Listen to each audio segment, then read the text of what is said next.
Good morning, everyone.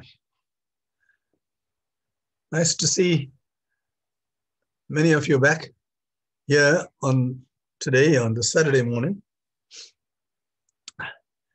Welcome to all of you, and a special word of welcome to my good friend David Ramaboka, who's representing the South African Maths Foundation, which is actually hosting this program.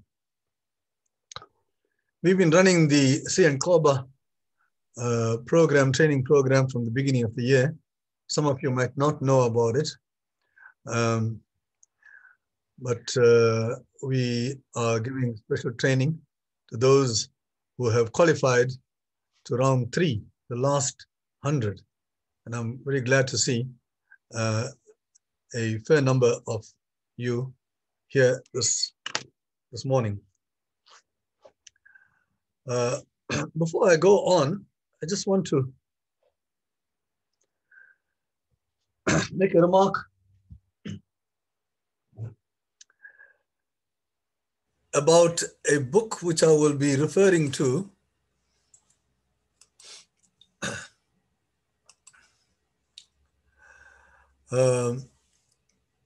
during the course of this talk and during other talks as well. Can you see it on the screen? Yes, Prof, I can see it. Okay. Yes, Prof. Okay. So let's just, some of you are aware of it. Okay, this book is called 1000 Mathematics Olympiad Problems, complete with lessons and solutions, which I wrote for the South African Maths Foundation. You can see their logo at the bottom. And I'm going to make lots of references to this book. It's a big book. It's over 600 pages. And it's got a lot of information which will be very useful to you. And some of the things that we will be coming across, I'm going to give you just references to this book. And I will tell you, you can go and look at the book. And you'll be able to know more about that particular subject. I've asked David to put the name of the link. It's being sold by the South African Maths Foundation. Those people who have been in the program have got a free copy, but unfortunately the others will have to pay for it. And I asked David to put the link in the chat column. David, have you put that in already? No, I will put the link now, but they should remember, if you want to buy a book, you just need to register on our website. You can go through that link and register, and then you can upload the book after the payment. Yeah, it's an ebook. It's an ebook, so you can access it online. But there is a process through which you are taken to pay for it. And once you do that, then you are given the whatever, the keyword or whatever to get in. All right. Now, with that, the purpose of this meeting is not to actually, sell the book. I don't do that kind of a thing. But it's because I'm going to make references to the book, and it will be to your advantage to have it in readiness when I make reference to it. All right. So let's just go ahead now. We are going to continue with what we did last week. Yes, David? We continue. I've just posted to you because I won't be able to do to everyone. I think. You send it to me? Yes, you can send to everyone. Okay, I'm going to just put it. Yes. Now you got me now. It's like I'm locked. The chat is for directly to you. Oh, okay. All right. Okay, we'll do that a little bit later. No because problem. Yeah, that's you're asking me to do things which I don't normally do. I don't know how to do these things. All right, let's get on with the work then. I'll put that link a little bit later in the chat column. Okay, we stopped here at question 13, and this is the 13th question in the 2018 paper. And it goes like this. It says we define the digit product of a number as the product of its digits.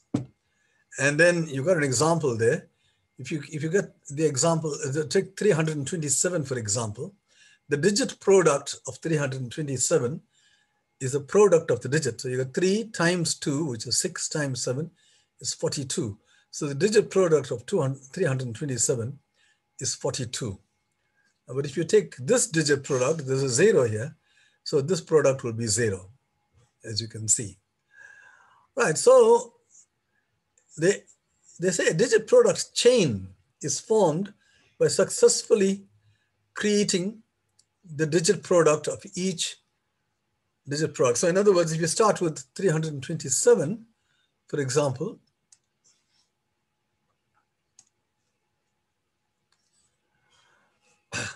I'm going to go to the whiteboard.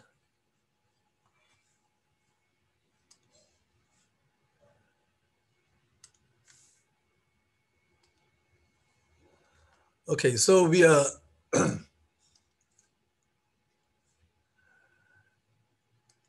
doing problem number 13. So if you take 327, for instance, the digit product for this is 42. That's the digit product. And the digit product of this is 8. Right? Now, you can start with some bigger number. Like, for instance, you can start with 2, 7, 1, 3, 5, 6, or something like that. Okay, this is a very big digit product. So if you multiply all these, you got 14, 42, 210, 1,260, and the digit product of this is 0. So you keep going until you come to the end, until you can't go anymore. And you can't go anymore when you have a single digit, right? So in other words, you stop when you come to a single digit. And the question is, prove that no matter what number I start, with, this always ends. Prove that the chain, we call this a digit product chain, always ends. In other words, no matter what number I start with, eventually you keep doing this, you must come down to a 1-digit number. Now, this is an example of proof. And the idea is, like, you will have no idea, I presume, how do you go around proving that this always ends? Your stance will be, you'll take a couple of examples, then you show it ends, and you say, well, I think it's always going to end. That's not a proof. If you prove it for 5 or 6 examples, that doesn't prove it for all examples. See? So that's what mathematics does. You're going to prove that no matter what number I start with, the chain is going to end. All right, so the strategy is to show that if I start, this is a strategy.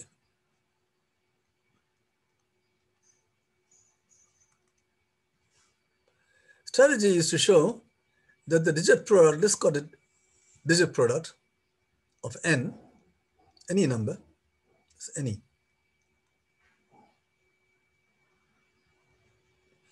is always strictly smaller than n.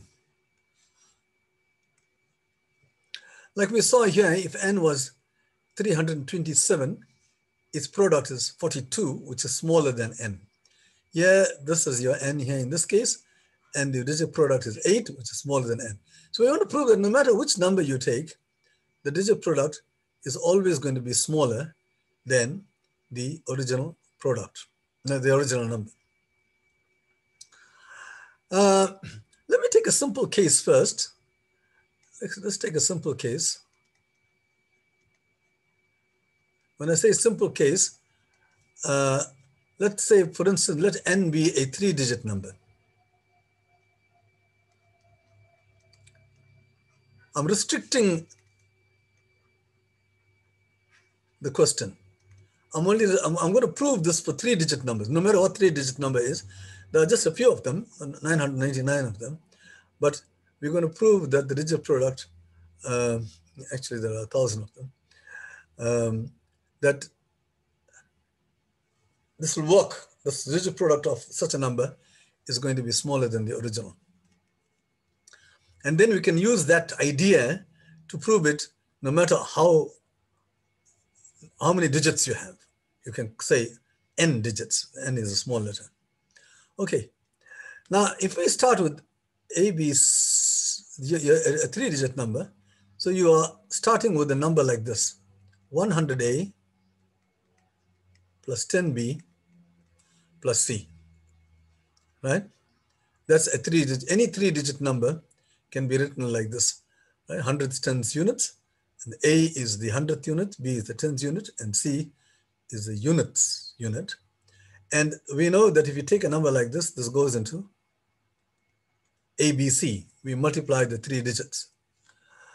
Okay, now to show that the digit product of n is smaller than n, what I will do is I'll subtract this number from this number and see whether it is positive.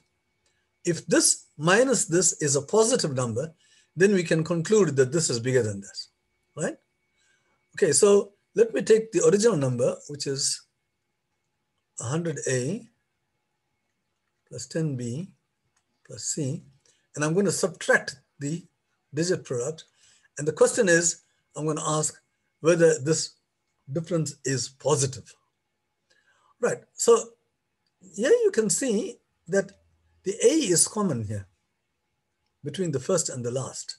So I'm going to just take out the A from 100, right, that one, and then that one, minus BC. All right, and you're left with 10B plus C. Those are the remaining part of that expression. Now, we want to find out whether this is positive. Oh, by the way, our number, we can always assume that the number is a positive number. Your n is positive, right? 0 will automatically end, so there's no need to worry about 0. Okay, now, is this positive? Well, certainly this is a digit, so it's greater or equal to 0. This is a 1-digit number. And B is also a number which starts from 0, 0, 1, 2, up to 9. So 10 times a positive number, this is positive. It could be 0, you see. So the only thing that we are left here with, the A is obviously positive. It's the first digit of your 3-digit number. And obviously it's a 3-digit number. This one here can't be 0, right? So A is strictly positive, right? That is positive. Now what about this? Is this positive? 100 minus BC. Okay, guys, anybody wants to contribute towards this? This is a very crucial part of the solution. Can you conclude? Yes, it is. Mehmet, you say it is true. Yes. Now, why is 100 minus BC always positive? Because we know that the biggest value when you multiply two numbers is 81, which is smaller than 100. That's right. The largest possible value that you can give for BC is 81, right? So the 100, all the others will be smaller than 81. So 100 minus this will be a positive number. Okay, now that takes care of it, because now you got a positive number plus a positive number plus a number which is strictly positive. So this is strictly positive. And if you take that number, your n, put this on the other side, you get is bigger than the digit product. See, ABC is a digit product. This minus this is positive. The same technique can be used to prove for any n. The only thing is it becomes a little bit more abstract. Now, if you have an n-digit number, now you got 3-digit number, you can do something with it. But if you got a number which has got n digits, see, for 3 digits, you had 10 squared times a. is your first digit. So for n digits, you will have 10 to the n minus 1 times a, all right? And then that will be your first, the largest number. And then after that, you will have the powers of 10 come lower. So you reduce n minus 1 by 1 to get n minus 2. This is your 10 here. And you multiply it by the second digit. A is your first of your n digits. B is your, and then it keeps going on like this until you come to the last one. We'll just call it, you can call it anything. For the time being, we'll call it C. Right. Now we know, as we saw before, that all these are positive.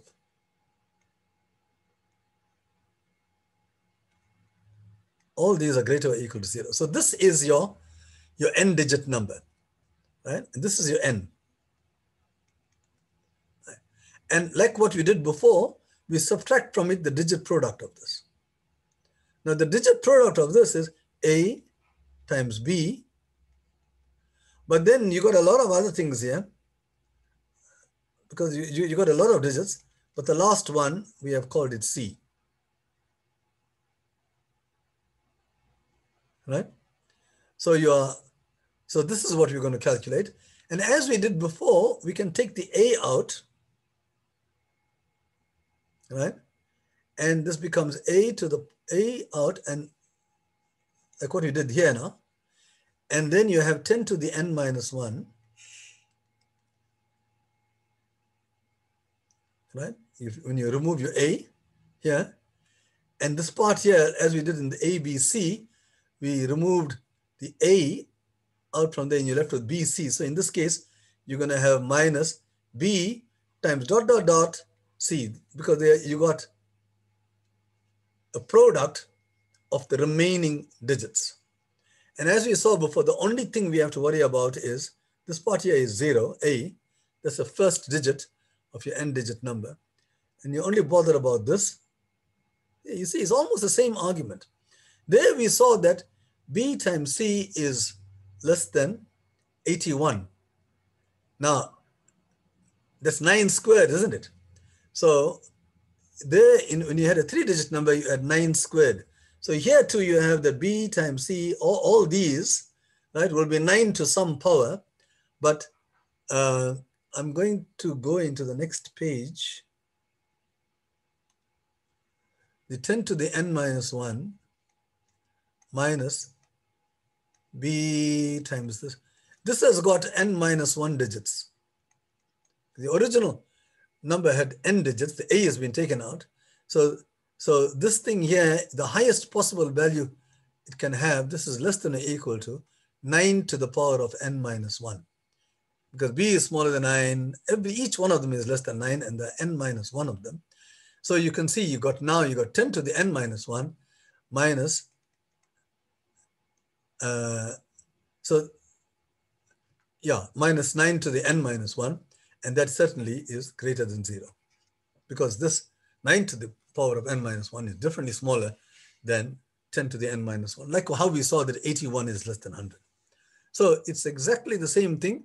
And once again, now we have actually proved it because we've got the original number. The digit product now is smaller than this. So how do we finish it off? So we say the digit product is always smaller than your original number. So to finish this thing off, you can say, therefore, n is greater than, we'll call it, okay, digit product of n for any number.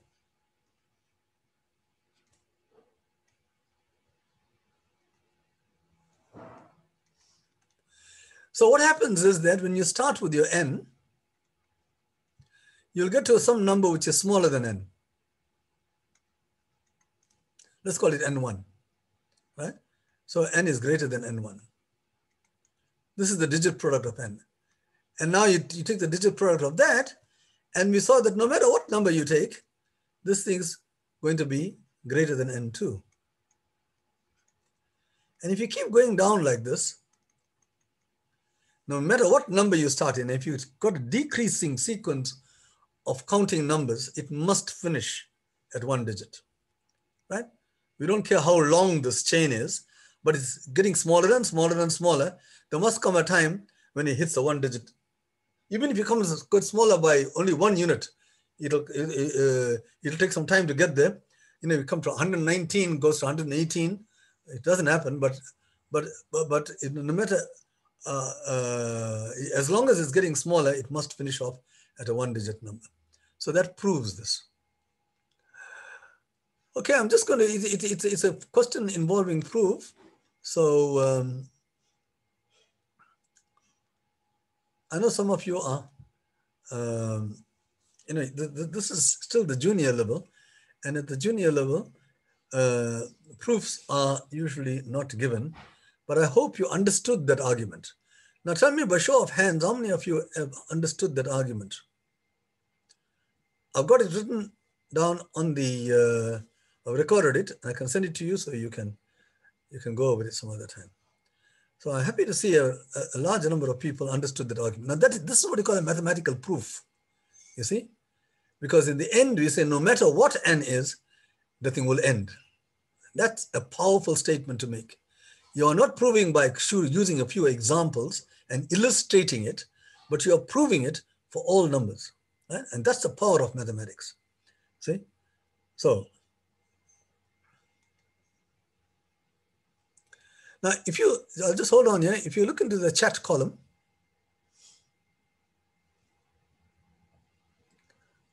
do you see there anything there? Anything coming from me?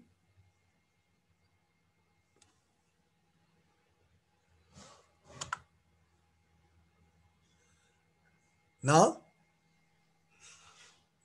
Still cannot see it? Prof, I think the meeting's been set up in a way that it's not a group chat. It's only a one-on-one. So like only I can send a message to you. All right. Okay. I think what I'm going to do is let me just write this thing out. Oh, let's just hope it works nicely. Just wait.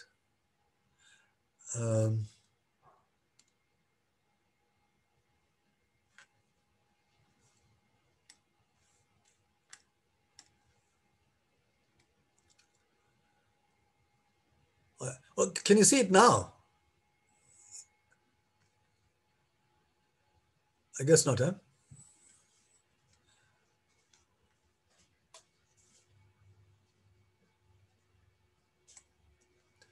Okay, I'm going to write this thing down. It's HTTPS. It's a long thing, so just bear with me. And you can write with me. SAMF.ac.za.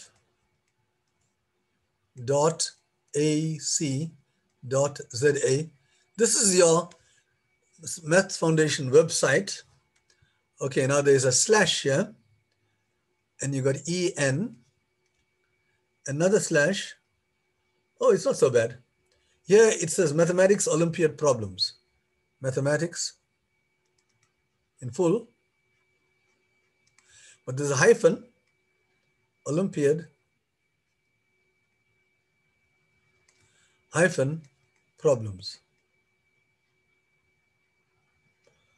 Right, that's your full website number. If you put that on as a link and click on it, you'll go straight to the page where you can purchase the book.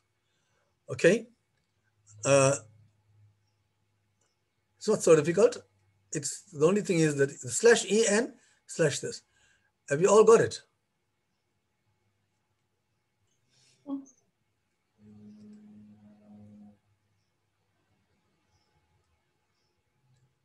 But at the end, it's mathematics dash Olympiad dash problems. Oh, wait a minute.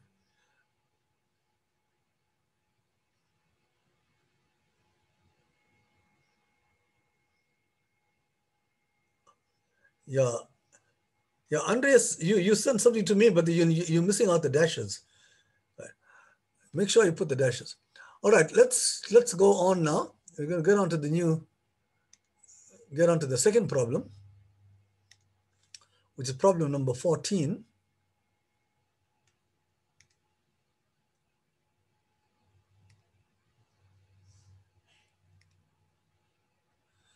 Okay, so okay. Now, this is problem number 14.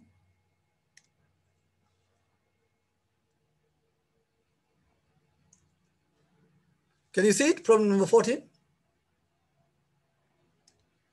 Yes, Prof. Right. Now, in this problem here,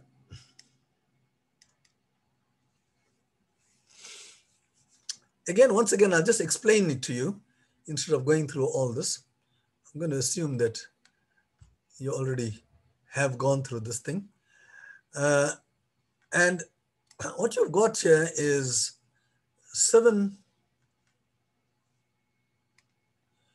14 dots here.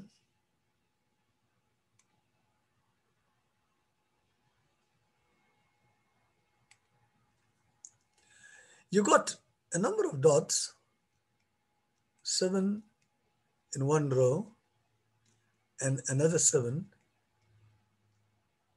directly below that in another row.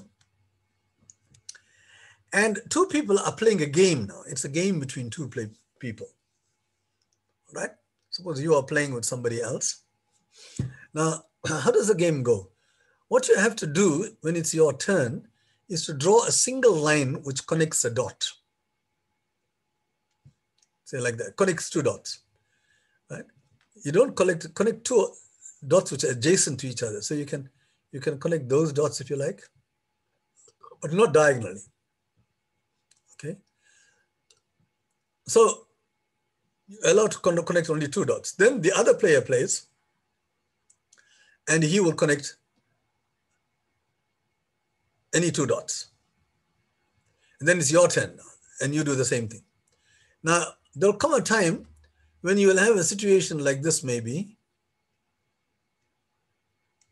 and there is only one place left to connect, and that is this one here. I'm just saying at the end, you may have come to a situation, and this is the only one that, in which case you close the house, right? So now here, the person who closes the house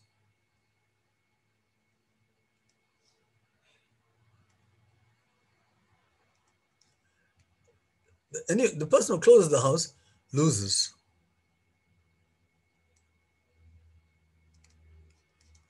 So in other words, you must play in such a way that you want the opponent to close the last house. All right. Now the question is, suppose you are the first player. Is there a strategy that you can have which forces a win?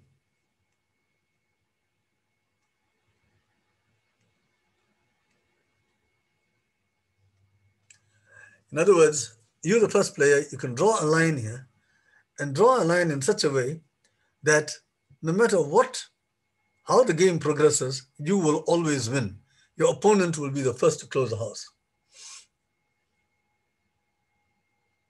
So now this is problem number 14. I'm going to give you the solution to this because this kind of problem occurs quite often, and there's no general rule, but there is one particular rule which is applicable in many cases, and it's the rule of symmetry. What the first player does is that he creates a symmetry.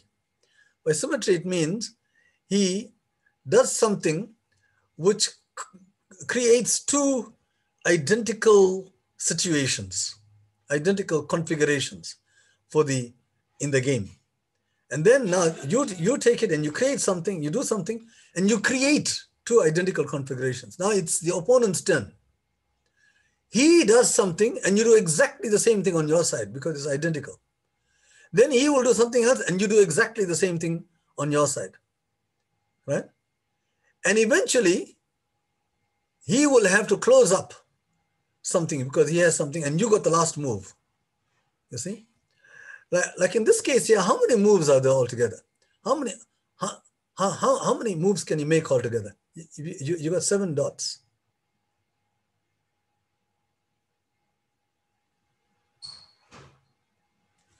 Actually, yeah. 19 moves altogether. 19, all right. So you got 1, 2, 3, 4, 5, 6. So there are 6 horizontal. Good, Andreas. You got another 6 here. That makes 12. And then you got 7 vertical. So there are 19 moves altogether. Right. So if you make the first move, right? If you make the first move, then the 18 moves left, right? So that guy makes the second move. And he'll make the 4th move. And he'll make the 6th move. So he will make the 18th move. And the 18th move, he would have closed the game because it'll be symmetrical. And I will close the game on the 19th move on my side.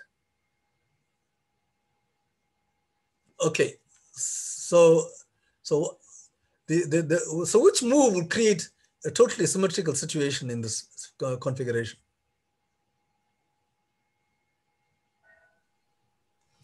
All right, maybe you don't understand symmetry. So I'm going to say what we will do here is this move here. Suppose I do this. There are 7 here. So I'll take the middle one, the 4th one, and join it.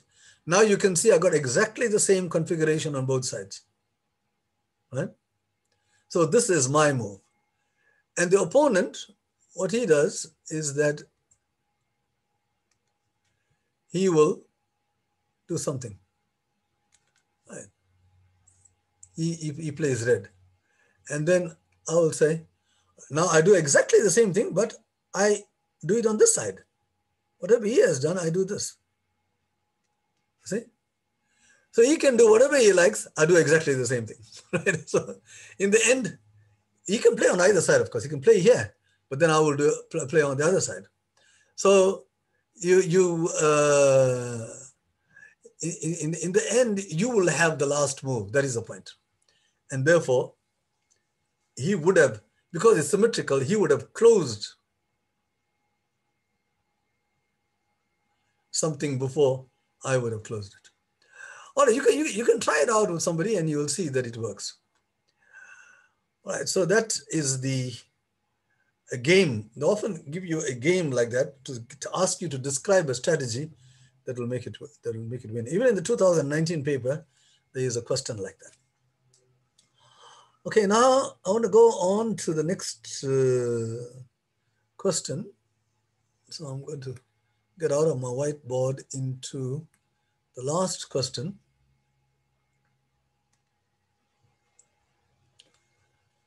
The last question in this thing, I think it's that. Okay, can you all see the question? Yes, Prof. Yeah.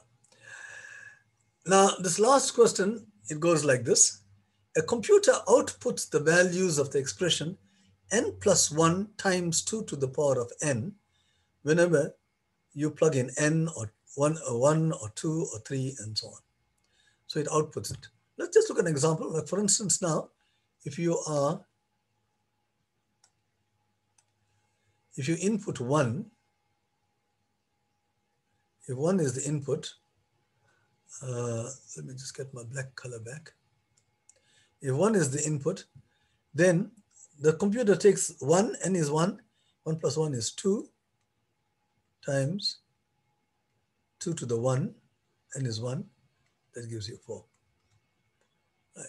And if you try 2, the computer will make it 2 plus 1 is 3,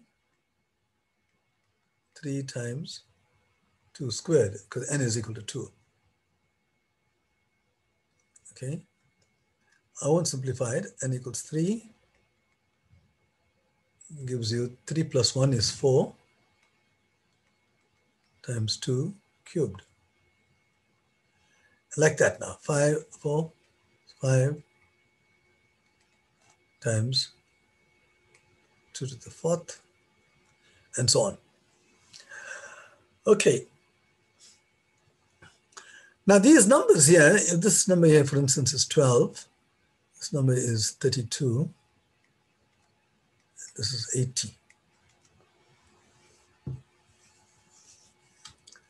Now the question is, what is the largest number of consecutive values of n? Now, you actually mean of n, that are perfect squares. Now, this is a perfect square, but this is not a perfect square, right? So these two consecutive numbers, consecutive values for n, they don't give you perfect squares. So you've got, it's quite possible that the largest one is n. You'll never get two squares next to each other. It's quite possible, right? And then if you have, then if you can get a 2, then you ask yourself, can you get a 3, right? And then if you can, then you ask yourself, can you get a 4? And it may be possible that, okay, you can never get 4 consecutive numbers being squares. Then you will say the largest value is 3. So that's the question. What is the largest number of consecutive values of n that are perfect squares? So the question itself, requires a bit of understanding. Now I'll just show you, if you come to 7, all right, tell me what you get for 7. 8 times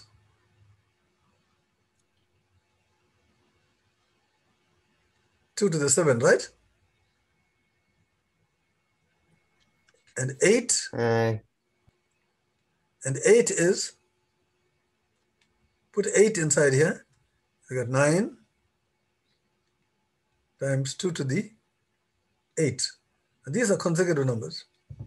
And if you look at this is 2 cubed times 2 to the 7. So that's 2 to the power of 10. And this is 3 squared times 2 to the 8. So when you factorize it, you'll see you'll get 2 to the 10. And that is certainly a perfect square. It's a square of 2 to the 5.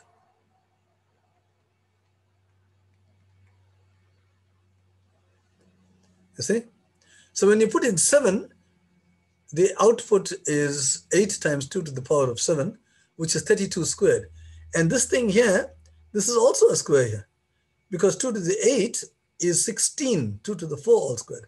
So this is 16 squared times 3 squared, and this is equal to 48 squared. So both these numbers are squares. So you can have 2 consecutive numbers which give you squares, right?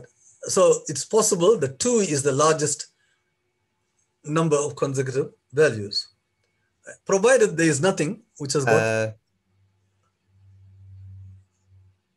yes? Andreas, can I please ask you again? When I finish, then you can come back and I'll come back to this place here and you can ask me your question, okay? Please don't disturb me while I'm in the middle of trying to say something. I'll give you a chance immediately after this.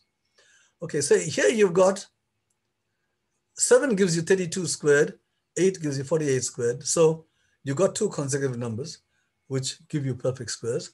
So it's quite possible that the answer to this problem is 2. That's the largest number of consecutive values, provided that you don't have 3 consecutive values, which gives you squares. All right, so now the question is now, how do you deal with this problem?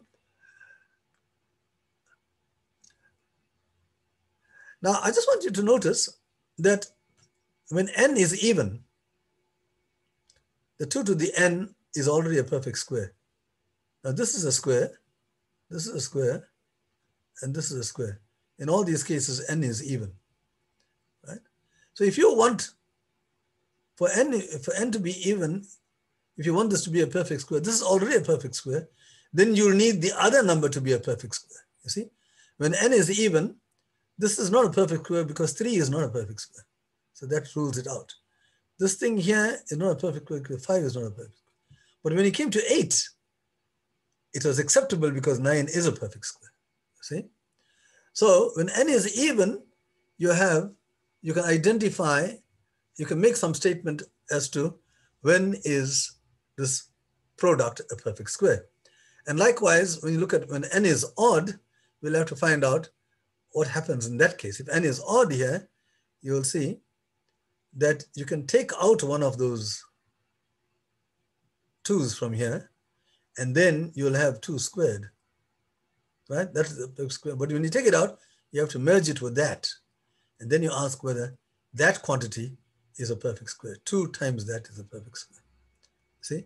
So when you take out the 2 from here, you get 2 squared here. When I say take it out, I mean I factorize this as 2 times 2 squared. Then you get 8 times 2 squared. That is a square, but 8 is not a perfect square.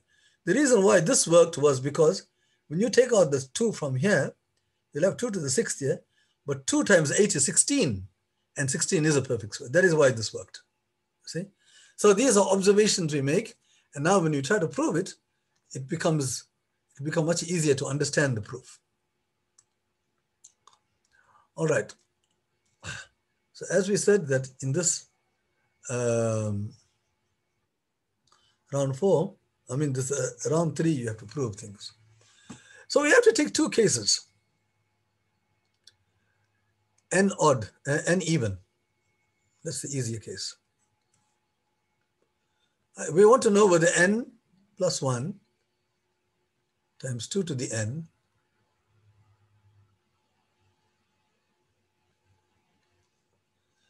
is a perfect square.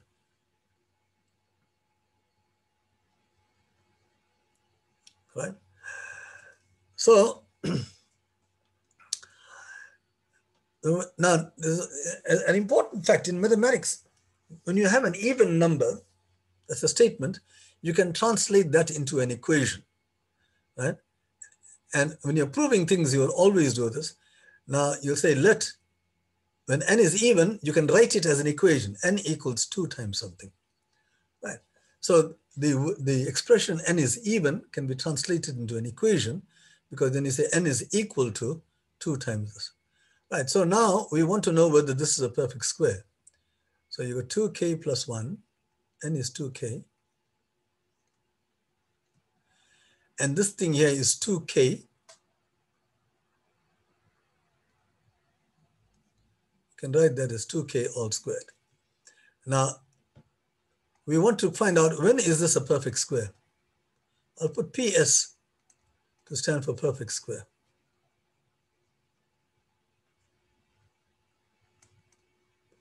As we saw before, this is already a square. So it means that 2k plus 1 is a perfect square, or is a square, right? So I can write this thing down as a m squared, where m is an integer, okay? So our discussion led to this thing here, the 2k plus 1 is m squared, but I want to say something about n. Therefore, n, what can you say about n for this to be a perfect square? That means n is equal to 2k. So this is your n, right? So what is n equal to? N is equal to m squared minus 1, right? N is equal to m squared minus 1.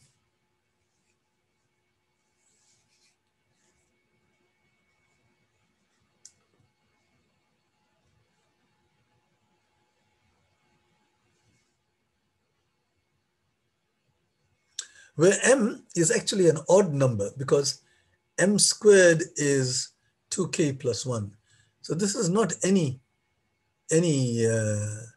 number, it's an odd number, see? So it's a square of an odd number minus 1. So when n is even, then n has to be like that. It's of the form m squared minus 1. If you go back to the, go back to my square thing.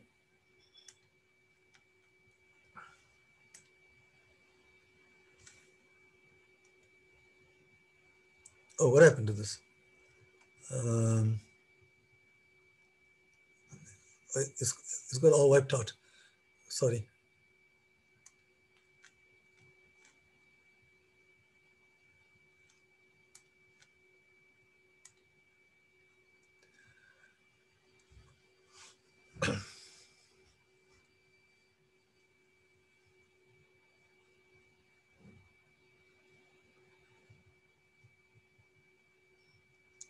You see, for instance, if you take the odd number m to be equal to 3, right? That's the odd number. Then n is 8, and we saw that it worked for 8. See, for this odd number here, that became a perfect square, right? But now we've got a general one. The next one would be when m is equal to 5, and then n is 24. See, it goes quite far now. It'll take a long time before we come to substitute 24. So we are saying that when n is 24, this becomes a perfect square. So n equal 24 gives you n plus 1 is 25 times 2 to the power of n is 24. And there you have it. This is certainly a perfect square because this is 5 squared and this is 2 to the 12 all squared. So the general rule, whenever n is even, is that it must be a square of an odd number minus 1. So let's find out what happens when n is odd. Okay, now as I said, this time you'll write it as, say, 2l plus 1. I'll make it r plus 1, 2r plus 1. Right? An odd number can be written as 1 plus an even number. So you can translate that word n is odd into an equation. And now we want to see what happens to n plus 1.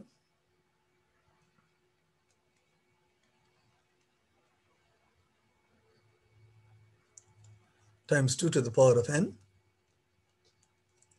So what happens here is that n plus 1 is 2r plus 2 times 2 to the power of n, which is 2r plus 1. Now the 2 comes out here. So this is 2 into r plus 1. So this is r plus 1 times 2 to the power of, and when you multiply this by 2, you get 2r plus 2. The index increases by 1. And yes, this is a perfect square. And you want this to be a perfect square. So this is a perfect square, PS,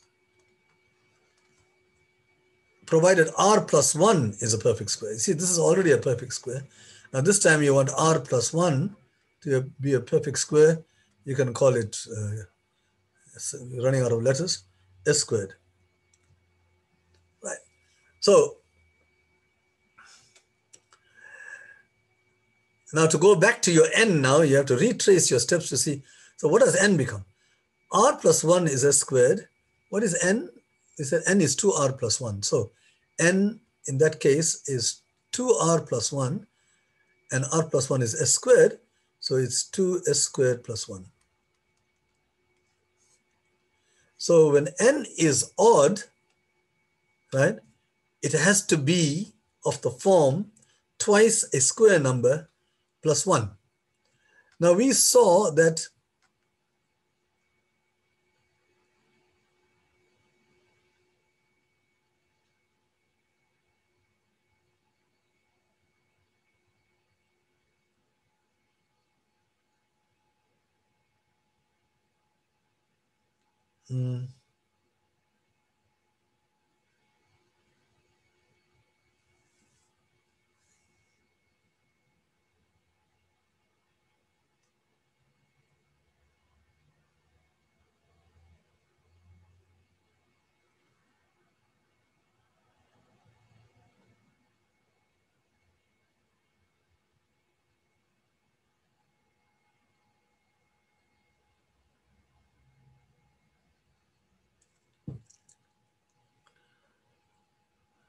Sorry, I'm just thinking about this.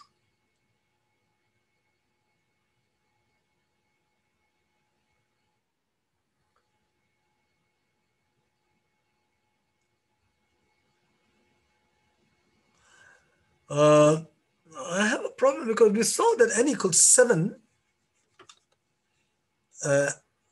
allowed this thing to be a perfect square, but this formula doesn't give you n equals 7. That is why I'm a little bit worried about this. When n is 7, then r is 3. And r is 3. Then you get, this is 4. You get n equals 9.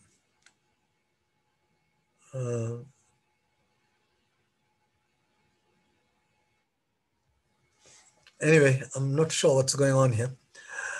All right, now I'll proceed with this. This is just to illustrate. It's not, I don't think it's going to worry me too much.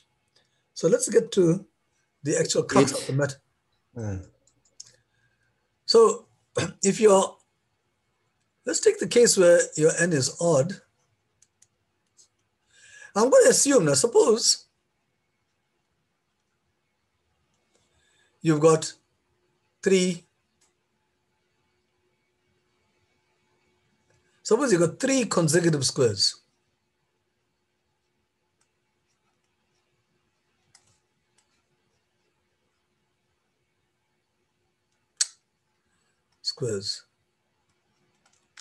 Right, now we saw when n was odd, the first number will have to be looking like m squared minus 1.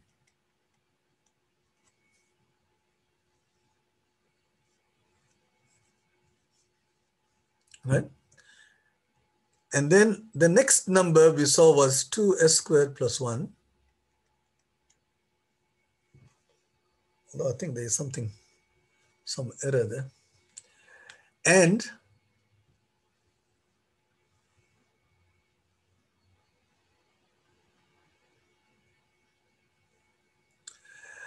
the next one, you see, if this is odd, then this is,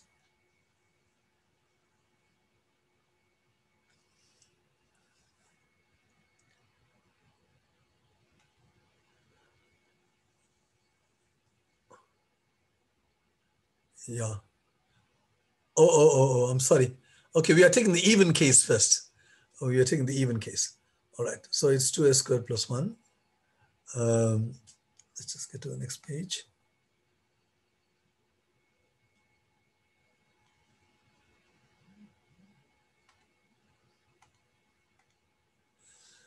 Right, and then you'll have another odd here. This is even. The first one will look like this. The second one will look like this. And the third one will look like this. And these are consecutive numbers.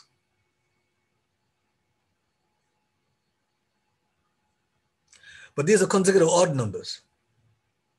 These are odd. The m is odd and n is also odd. Right?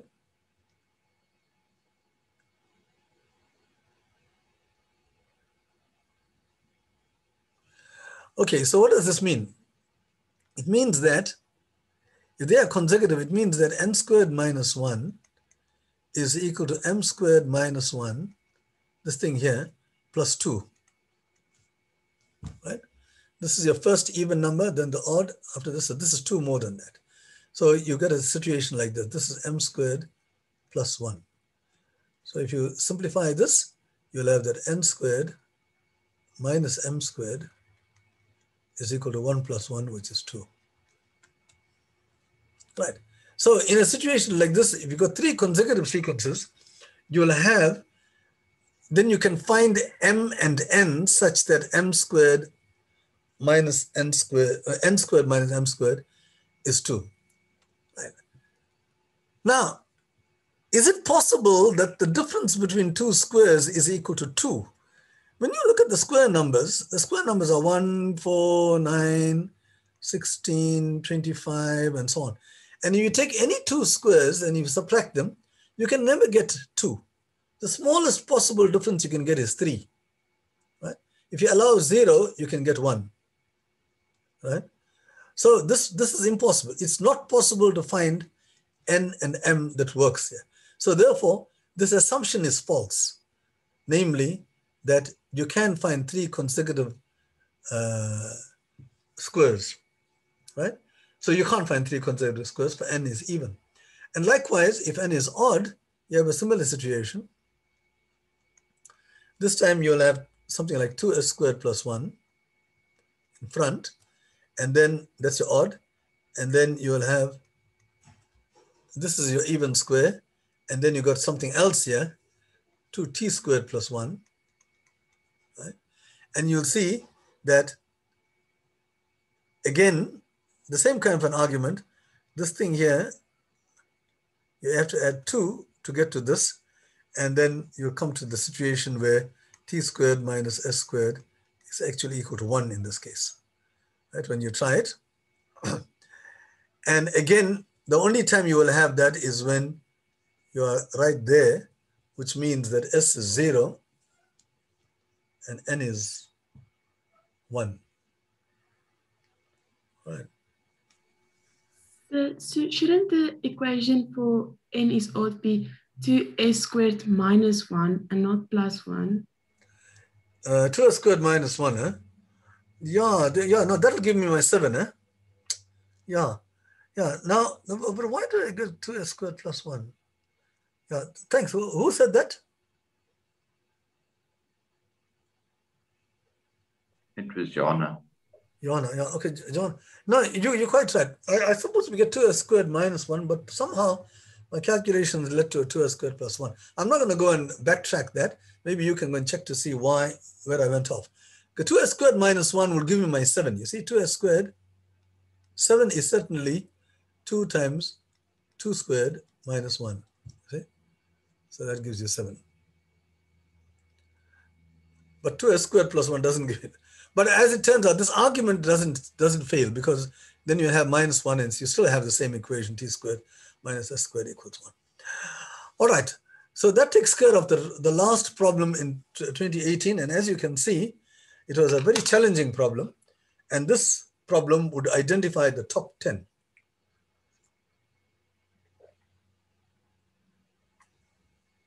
Students in the country. I'm sure there would be 1 or 2 people who've actually proved this thing, like the way I proved. I wouldn't be surprised. And the top candidate might have got it.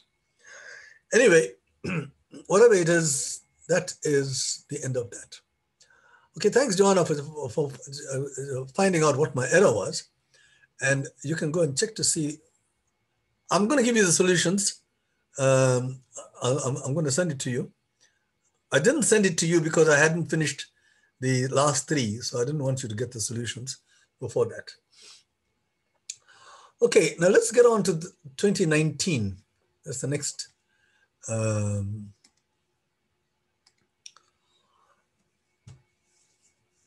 paper. This should have been a session. So we've already spent 1 hour on those 3 problems. I don't mind taking it a little bit easy, because even if I do only 2 papers in 4 sessions, that's fine, because there's a lot of things that I can tell you, a lot of interesting facts about mathematics which will be useful. Okay, so let's go on. Determine all integer solutions to this. Determine all integer solutions to this equation. Okay, now,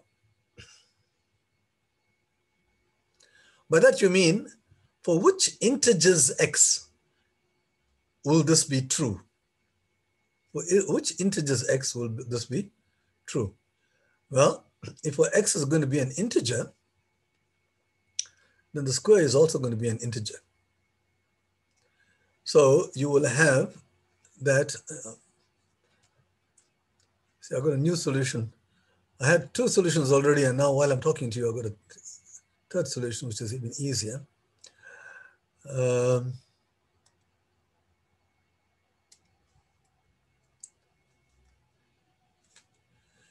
So what are the possible values for x minus 2 all squared? The possible values for x minus 2 all squared are It's an integer, x is an integer. So it's a square which is greater than 1, so it's going to be 4, 2 squared, or 3 squared, or 4 squared. That's all, right? And then these are the possible squares. So x minus 2 is going to be a square, so it's going to be plus or minus 2.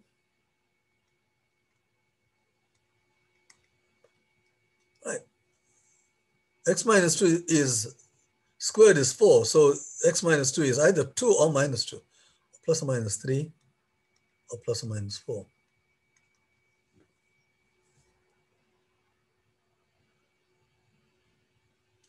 And that gives you, that's x minus 2. So x will give you, you have to add 2 to every one of these. So you can add 2 plus 2, 2 minus 2, 2 plus 3, 2 minus 3, 2 plus 4, 2 minus 4.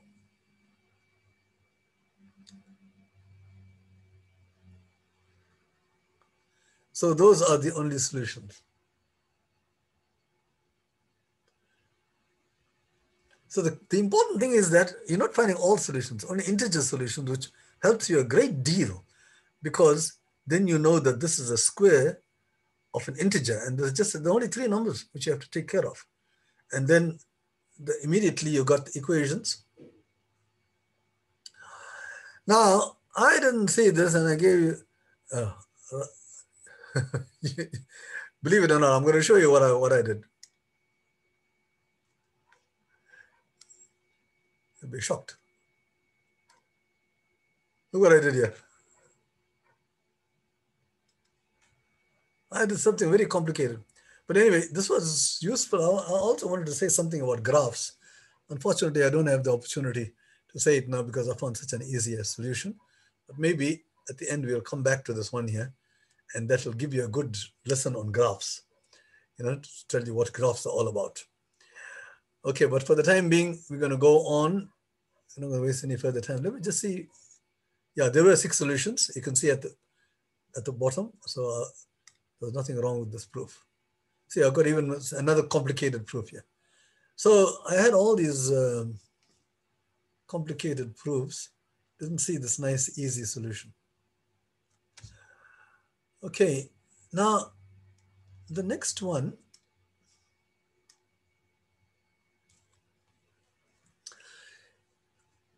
You've got a table like this. They call this a multiplication table. There's a multiplication sign here at the top.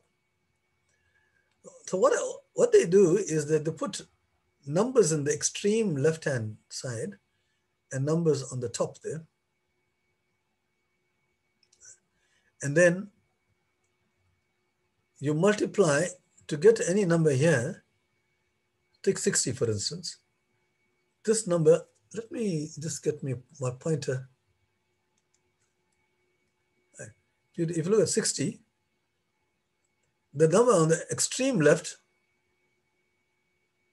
right, and go to the top of this, that these 2 numbers are multiplied to get 60. This is what they are saying, that each number is obtained by taking the product of this number and that number. For instance, the product of this and that. What is the product of this and that? Can anybody tell me? 10. The product of this number here and that number. What's it? Is it 10? Right, 10. Very good. Now, what is the product of this number here and that number? This one and that one. 24. 24, right. Okay, so you got the idea. So you've got the, this is how this table is constructed. And they ask you to calculate all these numbers here, A, B, C, D, E, and they ask you to work out the sum of this. Unfortunately, I actually found that This problem had an error in it. But I'm not going to speak about the error. We'll just gloss over it when we do this thing. But I just want to point out some important things here. You see, I've got, if you start examining the table, you got 20 and 10 in one column here, 20 and 10 here, and so on. And there is one place where you've got 40 and 56. Right. Now, if you look at the n, this n here is going to be a factor of 40 and also 56. Because something times n equals 40, right? You agree? So n is a factor. There are a lot, 40 has got a lot of factors, but it's also a factor of 56. So it means that n is a common factor of 40 and 56. It's a common factor, right? Now, what these people were doing was actually finding the highest common factor. But I'm going to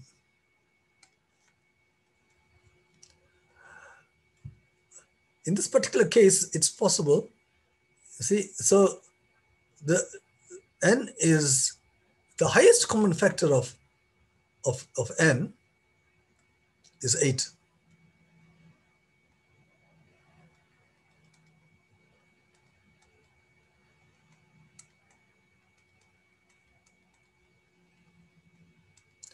Now, every common factor, now listen to this, very important. Every common factor of two numbers is smaller than the highest, because that's the highest, right?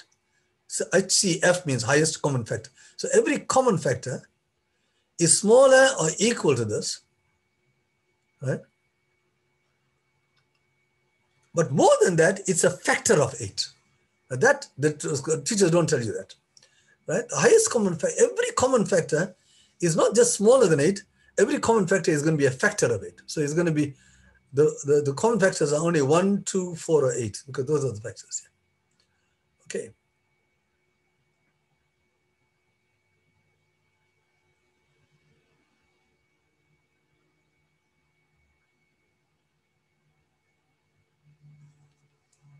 Now, the point is now, the m itself is a, see, so from this, we got that n is less than or equal to 8. That's what you are saying. It's smaller than the highest common factor. Now, if you look at m, it's a factor of 15 and 40. What's the conclusion? M is equal to 5. You say m is equal to 5. But what about 1? 1 is a factor of 15 and 40 as well.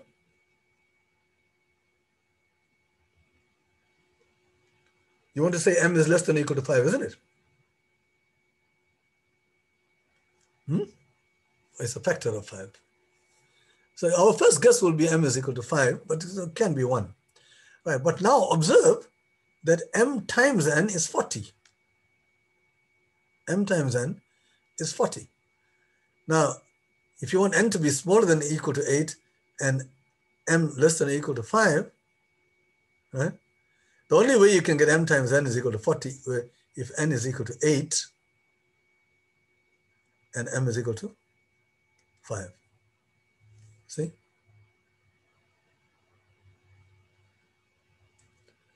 So, okay, and actually there was no mistake. The mistake was mine.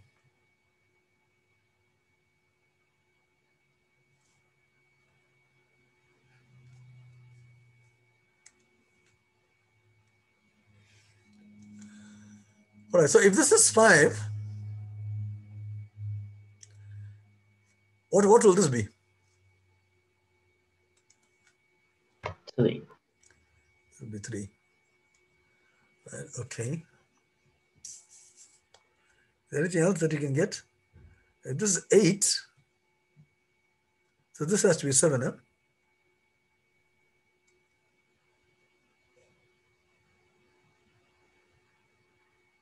because 7 times 8 would be 56. Okay. And like this now, you can go around trying to fill this thing. The only thing is now when you do the others, you cannot. Yes. Next to the 18, that can be an 6. This one here. The 18, 1, 8. Next to it can be an 6. Right. So this is a factor of 18 and is a factor of 60 as well. Right. But the best you can do is you can say it's less than or equal to 6. Well, from 3 times 6 is equal to 18. So it has to be 6. Oh, yeah. Okay. Thanks, Andreas. So there's a 3 here. Okay, so we could have filled that in. All right, okay. So if this is 6 and this is 60, this is 10 here. And if this is 10 and this is 20, this is 2. All right, so this whole thing can be filled now. Okay, thanks for that, Andreas. So because that is a 3, this has to be a 6. All right, so I was mistaken. I thought that they're taking the HCF in every case, but it's only in this case here that you can prove that n is equal to 8 and m is equal to 5. Okay, I'm not going to do it. We can fill in all the numbers. Okay, but we still have these. So here you've got a number which is a factor of 20 and also a factor of 4. So it's less than or equal to 4. This number here. Awesome. Yes? Yes, it. But then we have a 2 next to the 10. So it has to be a 5. Oh, yeah. Oh, yeah. I'm missing all these. In my old age, I have become a little bit short-sighted. Okay, so you got 5 and this is 4. All right, now you agree. And this thing here, what will this be? This has to be a 6 because there's a 4 here. And now you agree this entire row has been filled. Therefore, you can work out all the A, B, C, D, E, right? Agreed? Now you got everything. And you can calculate the sum of these and it gives you 161. That's the answer. You can go and check it out. All right, thanks very much. You guys have helped me to solve this problem. I thought there was an error in this, but actually there wasn't. Okay, so that's question 2. We'll go on to question 3.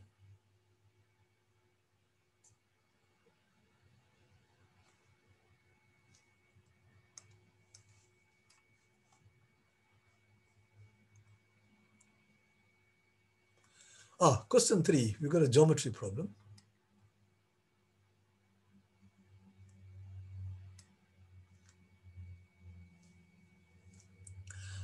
All right.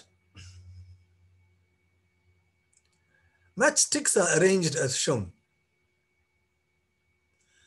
So you got all matchsticks, identical matchsticks, I presume.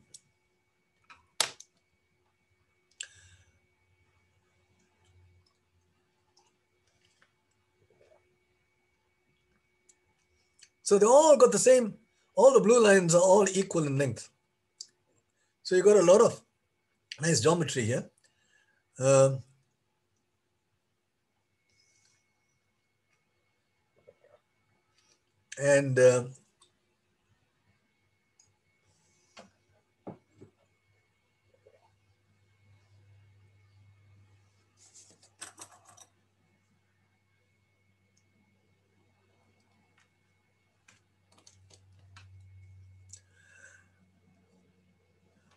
So can we make any conclusions? All these are identical, so you would agree that all these sides are equal.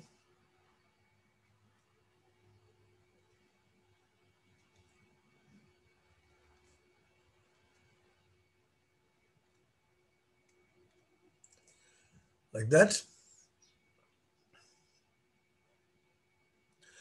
So now prove that A, B, and C are in the same straight line.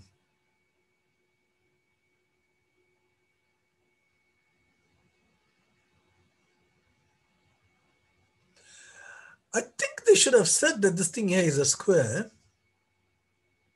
Can we conclude that this is a square? Not really. But if you were to just, even if it were to move, it would still be able to, you would still be able to get a straight line. All right, okay.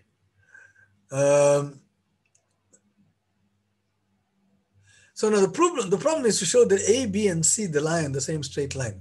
Now, how do you show that? To show, I can join A and B. I can join B and C.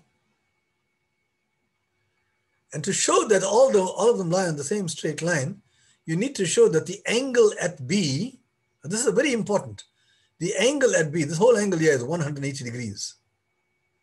Right.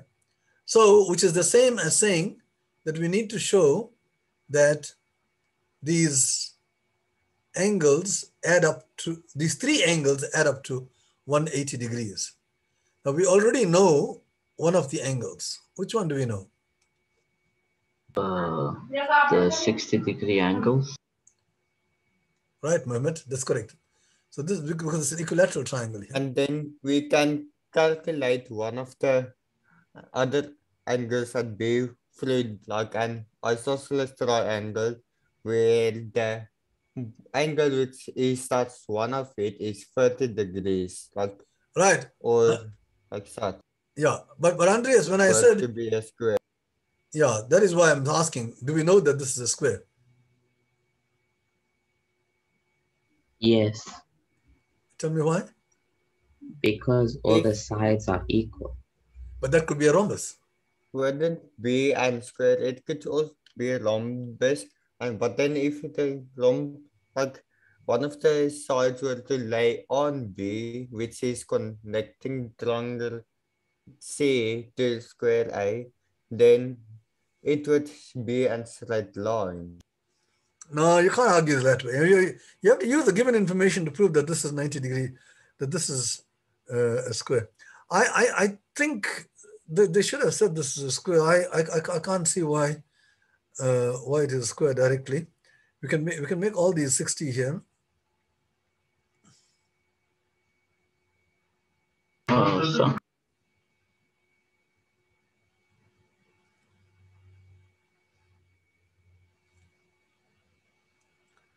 I think they should have said it's a square. Okay, let's just assume it's a square. So then it becomes not so difficult. So if this is 60, what will this be? 30. And what will this be? 75. 75, And this will be 30. 30.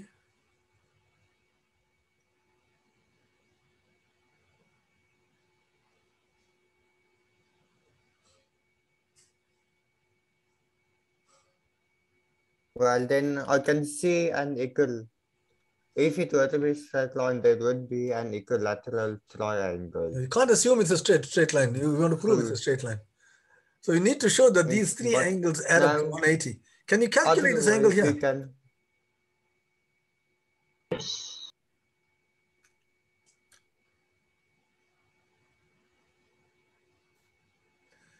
There's an isosceles triangle here, you see? These are equal. And this angle here is 75. This is 90, right? So what will this be? 75. Please. Because this is It's not an isosceles here. isosceles Right? So now when you add up these three, what do you get? that way. You get 110. 180. Look, that is assuming that it's a square, then we can prove it. But I don't know. I'm going to try to see if it's not a square. If you don't know it's a square, whether it will still work. if you were to basically remove 2 at the 30 degree, first 30 degree, and then that would mean that where the 75 were would be removed 1. Then after that, where the other 30 were would have been added to, which would then, and then it would then lead to that where the 144 okay, for that angle was. Yeah, okay. Now we are not going to assume that this is 30 That's degrees. We're going to give a name to this thing here and see whether it will still work, right? Okay, I'm going to call this angle here 2x. I don't know that it's 30, right? Now I got this as isosceles. This is, now, if this is 2x, we know that this is a rhombus, right? So the opposite angles are equal. In a rhombus, the opposite angles are equal.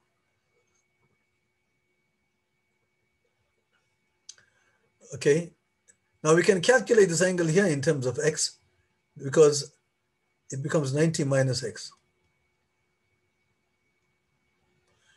Because this is 2x, the other two will add up to 180 minus 2x. So each one is 90 minus x. And we need to calculate this angle here. And it's not going to be possible. Yeah, it's not going to be possible. In a rhombus, you got too many angles. So I think they should have said that this is a square. And in any case, we proved it. In the case of a square, we added all the angles of 180. And I suspect that even if it's not a square, then it's not going to be that easy to prove. This is 60. But it can still be proved. I don't know whether these angles are equal here. See, we don't know these angles are equal because you got a rhombus, the adjacent angles need not be equal. So this has got something else. All we can say is that this is 60 minus 2x. Okay, this is 60 minus 2x. Because these two add up to 180. So you got 60 plus 2x. You got a 60 here. So this is 60 minus 2x. All right. In which case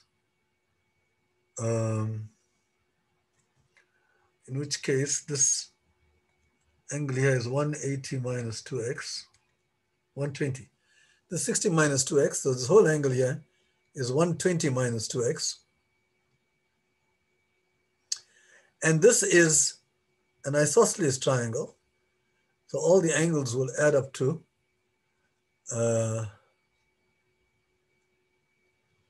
180. I'm sorry, this is looking very bad. Let me just clean this thing up and tell you what I'm doing. All right, now this is what I'm doing, guys. There's a 60 here, right? Now this is 60 plus 2x. Now this is a parallelogram here because all the sides are equal. In fact, it's a rhombus. So the co-interior angles, this is 60 plus 2x. So these angle, that angle plus that angle gives you 180. So I've got, the only way, you got 60 plus 60 plus 60 is 120 plus 2x. Right, those three. And this, when you add it to this, you're going to get 180 degrees. So what must I add to this to get 180 degrees? I have to add 60 minus 2x.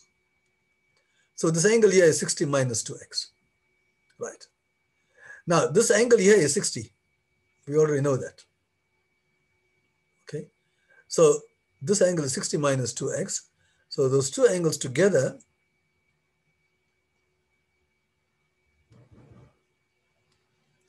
is 60 plus 60 minus 2x, which gives you 120 minus 2x, right? But now this is an isosceles triangle. And you got this angle here is 120 minus 2x. These are equal. So what must each of them be equal to? I'll tell you that they both must be equal to x plus 30.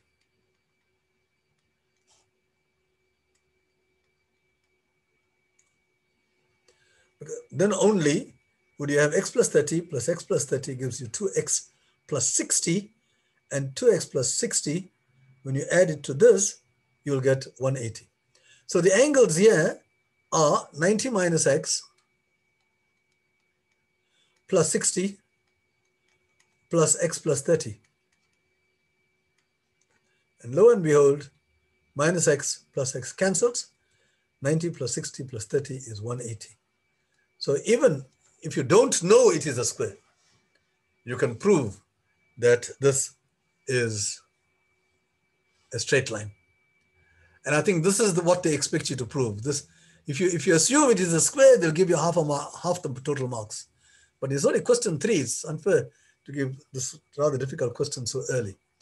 So, so guys, it can be done even if it's not a square. If it's a rhombus, that thing is still a straight line. But in the case of a rhombus, I don't know what this angle is, so I give it a name. The reason why I call it 2x, and not x is because otherwise I'm going to have halves here. I don't like to work with halves.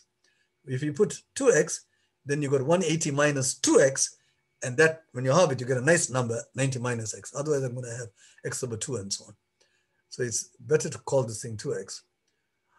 All right, so that is the solution to that problem. I'll have to go and correct my solution because my solution was wrong. So next problem, let's just pause then.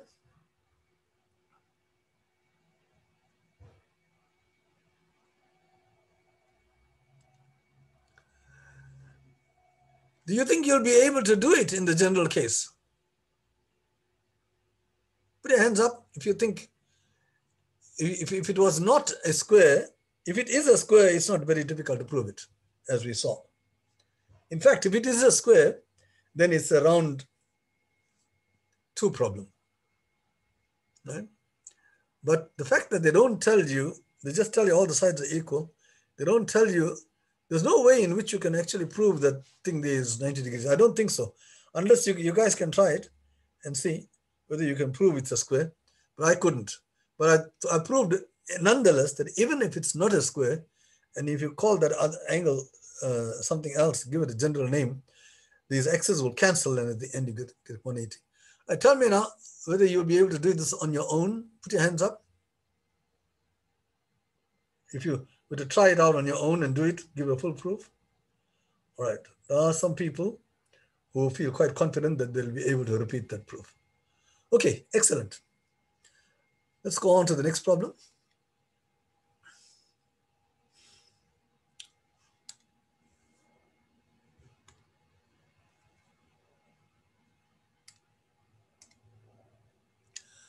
Oh, this is an alphametric.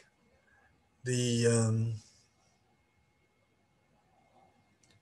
did one like this in the 2018 paper. They give you another one in the 2019 paper. So the alphametric is, this is his claim. Nice little sentence. Okay, let's try to solve this alphametric.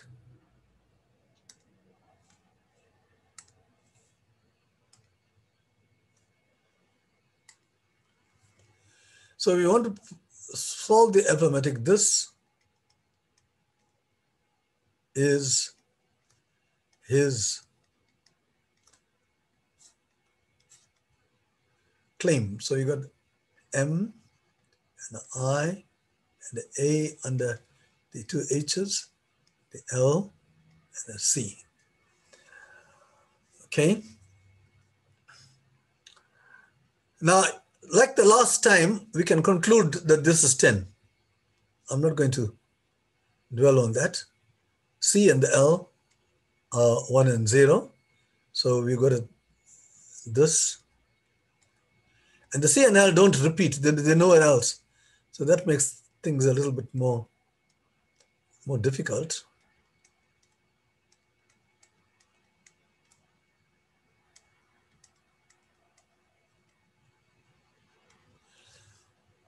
Right.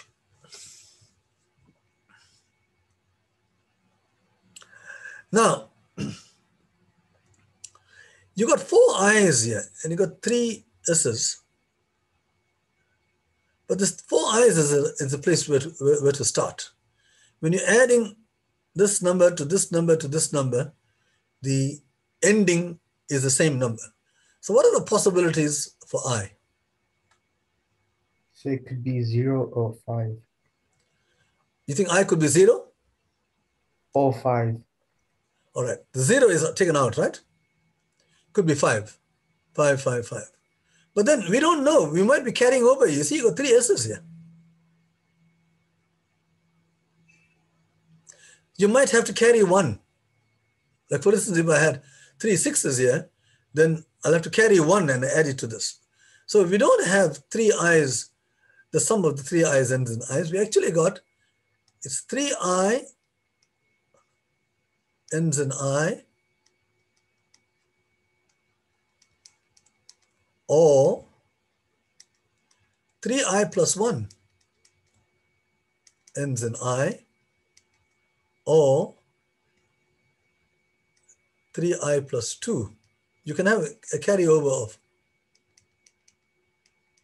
2 as well. If I had 8, 8, 8, then I'll have to carry over 2. But that's as far as you can go. So now the question is now, when you say ends in I, what does that mean? It means that 3i plus 1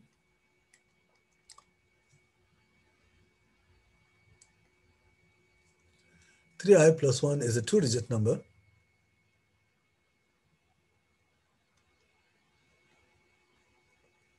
It's going to be equal to 10 plus I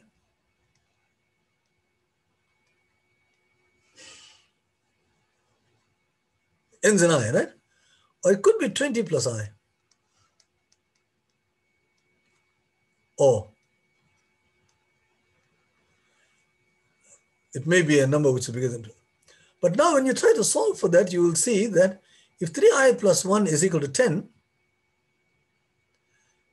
then when you try to solve, you see you got 2i is equal to 9. Or 2i is equal to 20 minus 1, which is 19. In either case, it doesn't work because 2i equals 9 and 2i equals 19 doesn't have a solution, right? Because 9 is odd, not even. So it can't be 3i plus 1. It could be 3i plus 2. So let's try that. 3i plus 2 ends in I. So you're going to have it's equal to 10 plus I or 20 plus I. All right, so you could have that you're carrying over 2. If you carry over 2, then you get 2 plus I, which is 3i plus 2, ends in I. You can say it's equal to 10 plus I or 20 plus I. So in this case, you have 2i equals 8, so you have I equals 4 here. Or, and here you have 3i, or you have I equals 9. You could have that situation, right? Now, I equals 9 is out. Oh yes, because this is 9 here. Sorry. That has to be 9, right? So I equals 9 is out. So then you have I is equal to 4. And you can try I equals 4.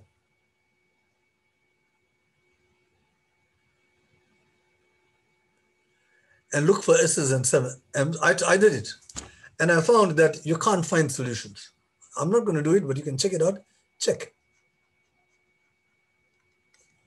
I equals 4 gives no solutions.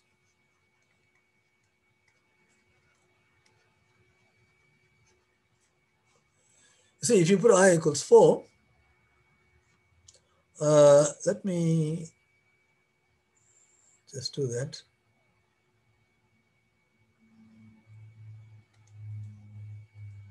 You have 9H4S. This is his claim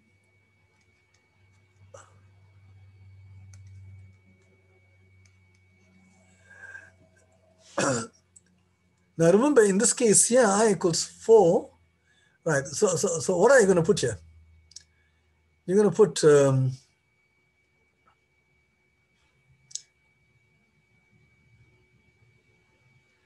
put something which carries over. I think when we did I equals 4, we carried over 2. You remember?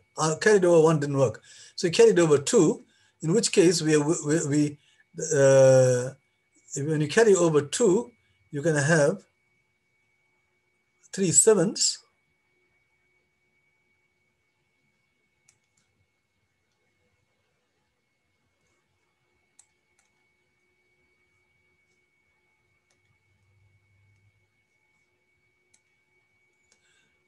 But 3/7 wouldn't work because 3/7 will end, you got 21. So that doesn't work. So that carry over 2, you'll have to put a 7 here. And if you carry over, then the other one will be, it can't be 9. It can't be 8 either, because 3/8 will be 24. And we already got a 4. See? So it turns out that 4 doesn't give you a solution. Okay, so with 4, you have no solution. So the only case will be where there's no carryover. Right? As long as if you had to carry over, then we have a problem. So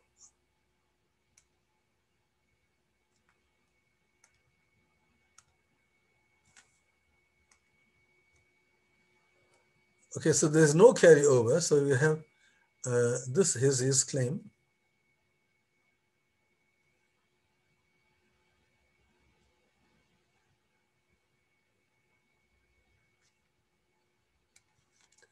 We got a 9 here.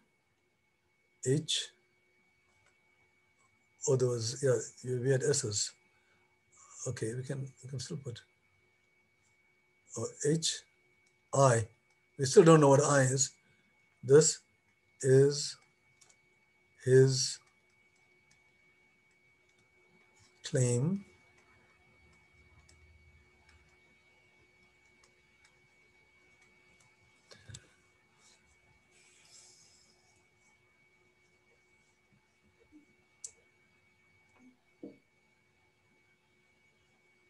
So what will S be? So wouldn't the only option for I be 5? Or the only option for I will be 5 now. Yeah, you're quite right. I will have to be 5. Okay, so we eliminated the others. So I is 5. Thanks for that. So I can put I equals 5.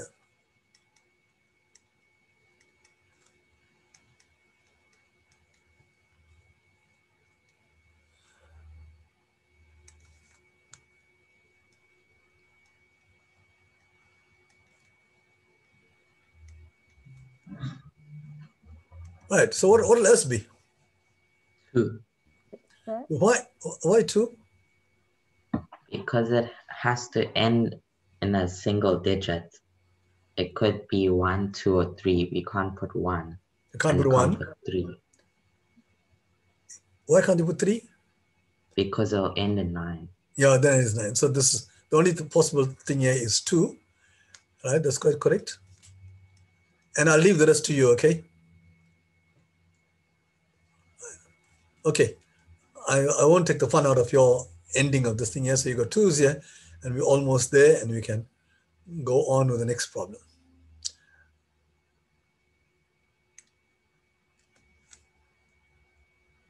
All right, now we're going to the next problem, which is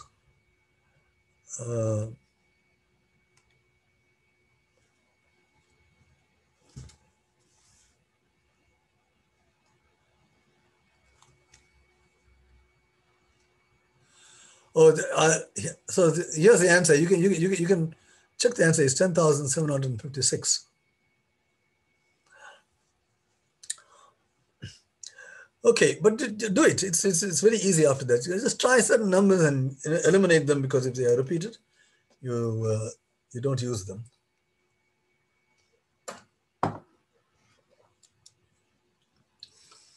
Now, question 5. Did you know if ABCD is a rectangle and P is a point in its interior, you got that figure there. ABCD is a rectangle and P is a point inside it. Then any point, random point, then you got 4 distances. And this says here that AP squared, let me use my arrow, AP squared plus CP squared. So this squared plus this squared equals that squared plus that squared, BP squared plus DP squared. So what's the answer to this question? This question here?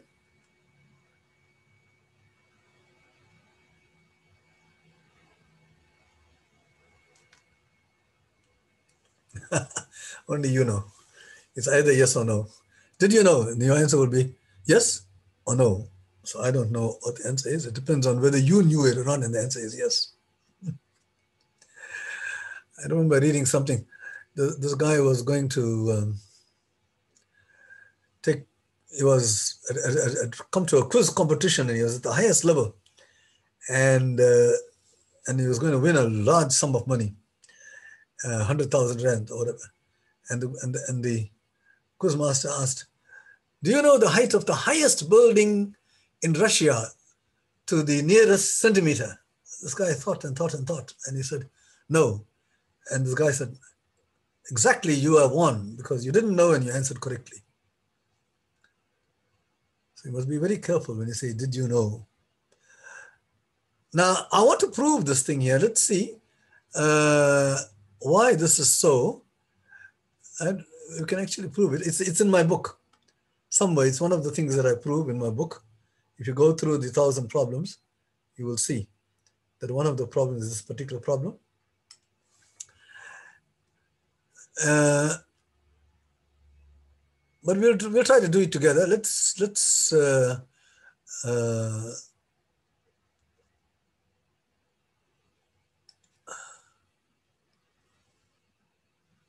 get my rectangle there in place. And then I've got a point P inside here. Let's choose that point. And you draw these 4 lines.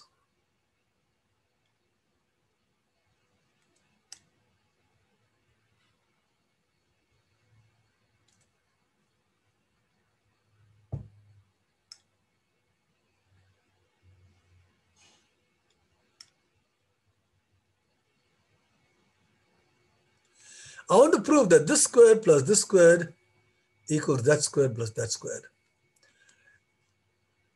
How do you do it? I'll give you a hint. You have to have a construction. You have to draw 2 lines. That's your hint. What lines do you think you have to draw?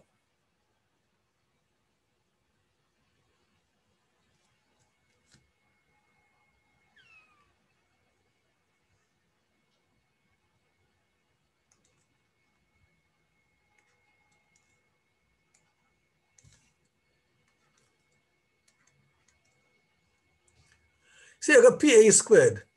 So you need to have right angle triangles. And one way of constructing right angle triangles is to just draw a right angle triangle through this. You draw a complete line, you can get PB squared also. And here, sorry, this is supposed to be going through this intersection. So you draw those lines, and then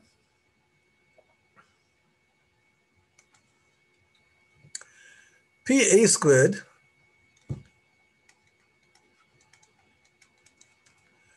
is equal to, we'll call this A and we call this B, is equal to A squared plus B squared. Right? Because this is, we draw parallel lines. It's just, in order to complete these lines parallel to the sides of the rectangle. So you've got a right angle triangle. Now PB squared There's a B here. So let's call this part here C. So PB squared is B squared plus C squared.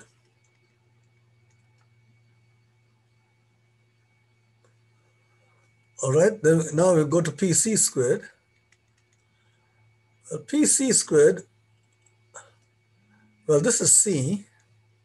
So let's call this part here D. So PC squared is C squared plus D squared. And finally, you got PD squared. Okay, you already got A and D, so you got A squared plus D squared. So you apply right angle triangle Pythagoras 4 times, but you give names to these pieces here, A, B, C, D, like this. And now, PA squared plus PC squared. That's what we had, this squared plus this squared. Right? When you join them together, you get A squared plus B squared plus C squared plus D squared. That's PA squared plus PC squared. PA squared plus PC squared. And the other one is PB squared plus PD squared. So those are these remaining ones. And when you check that out, you'll see you could get the same thing. A squared plus B squared plus C squared plus D squared. See, that's the proof that either way, you'll have that the sum of these two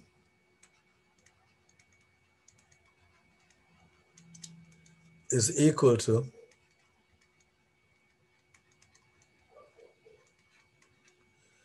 it's actually equal to the sum of the squares of all these 4 things here. A squared plus B squared.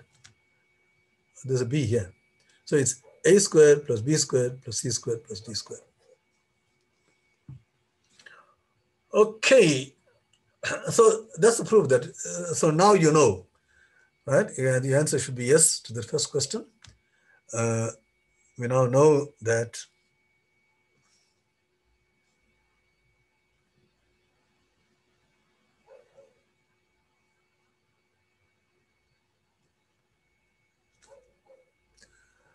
okay, let me just get out of this share, get to my question. Okay, so what is the problem now? The problem is this one here.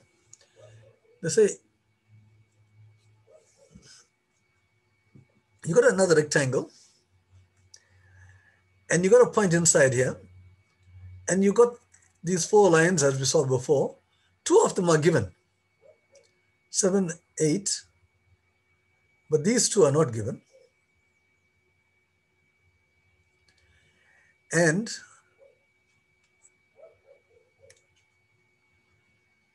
yeah, sorry, this is, I should have gone to the question, I was going to the answer. And you are asked to calculate the area of this triangle here, this right angle triangle. Now they tell you in addition that this angle is 90 degrees. And you got these 3 sides are given, 7, 8, and square root of 17, those 3 are given.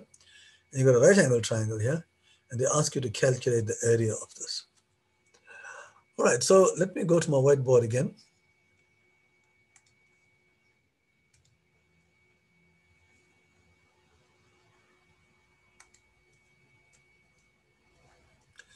And let me draw my rectangle and see what comes out of that.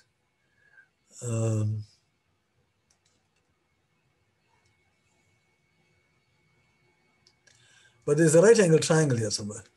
So let's just draw that right angle triangle.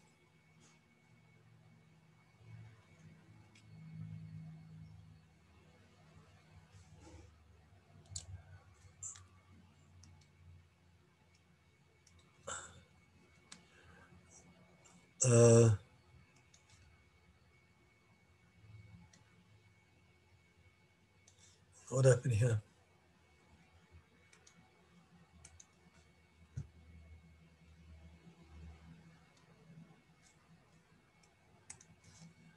This is not drawing for some reason.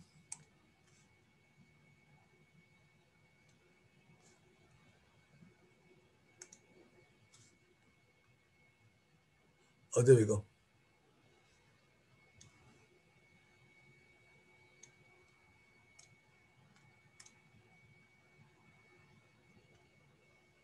Sorry about this. Yeah, the technology is very nice, but sometimes you don't know how to use it.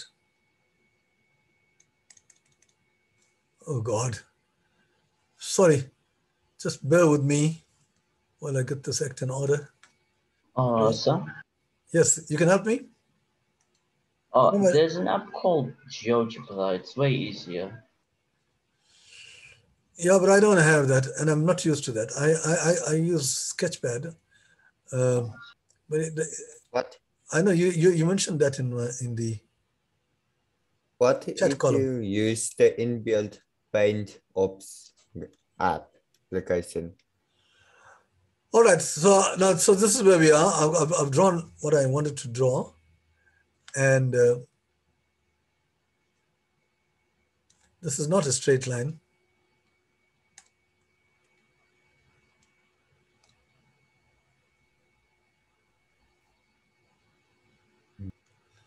So if I remember correctly, they got the numbers were given as 7, 6, 7, and square root of 17. So this is 6, this is 7, square root of 17. So what's 7 and 8? Oh, 7 and 8. Okay, thank you. 7 and 8. 7 and 8. Thank you, Ma. You are such a great help. Okay, so 7. There are 7, and this is 8.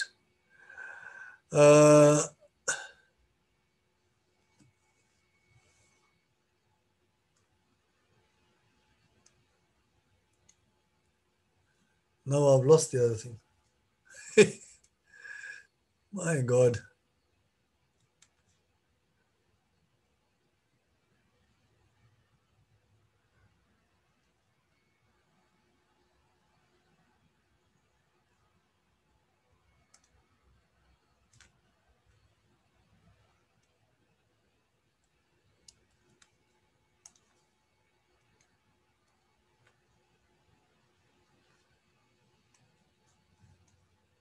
Where is this other screen?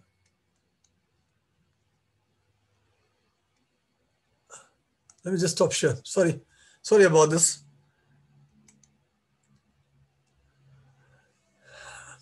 I better get my thinking cap on here. Let's have a look at this now. Okay, now I've got the other one. All right, I'm going to get to the eraser and take this thing out and make the 7 and 8.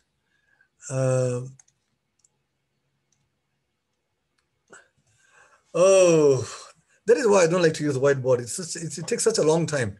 So I'd rather just work on the original screen. Okay, but these things, there's a lot of calculations involved in this. So, all right, now we need to find the area of this triangle here. We can find the area of this triangle if I know the base, 2 sides of the triangle. Then the area is half AB. Okay, so I need to work out half AB. That's, remember the goal. I put a question mark there to show that that is where I'm going to. Now you say, well, how do I proceed from here? Well, can I write some equations down? Help me, please. Do we know any equations? Yes. Tell me. AP squared plus DP squared equals... Okay, yeah, use the symbols AB, the ones which are on the picture. B squared plus A squared. B squared plus, no, 8 squared, yeah, 64. No, A squared. No. It was that squared plus that squared. Oh, you are looking at Pythagoras. We're looking at okay. it, yeah. B squared plus A squared, okay, I'll accept that. B squared plus A squared is equal to? 70.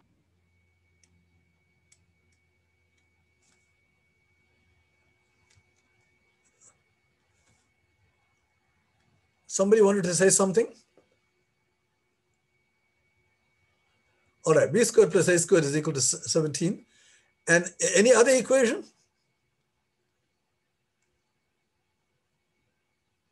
B squared plus A squared, no, B squared plus 64 equals B squared plus 49. 49 plus A squared. One of you have got your mics on, and there are people who are talking in the background. Can you just check that out, please? Because there's this external disturbance which is coming in. Okay, so you got b squared plus 64 equals 49. So I can take 64 minus 49, put the numbers on this side. 64 minus 49 is equal to a squared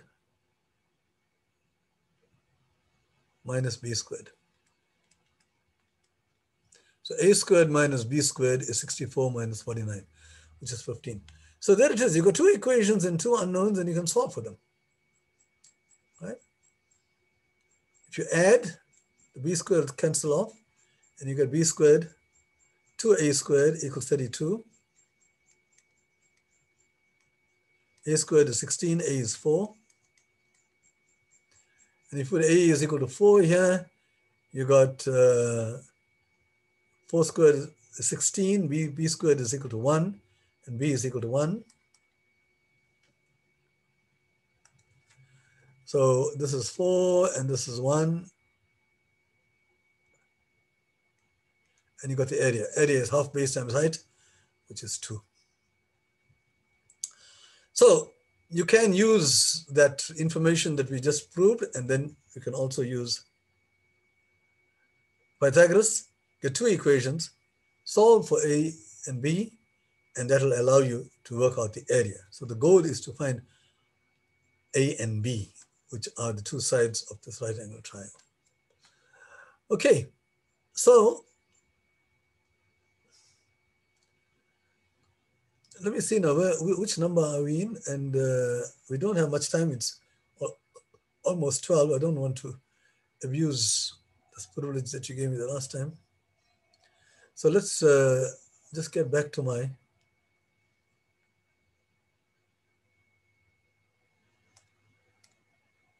stop share. What was the last question that we did, just for my benefit? So next time when we come, we are going to go to problem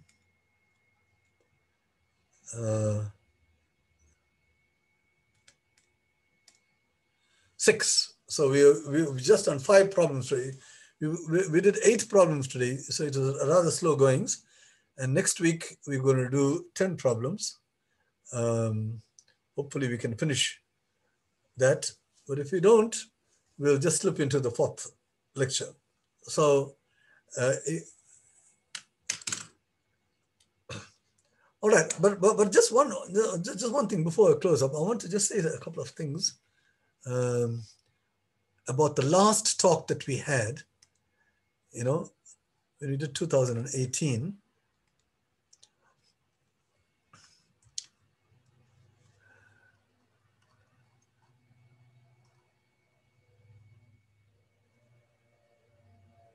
There are some things which I didn't do well there. This was fine. This was fine. This was fine.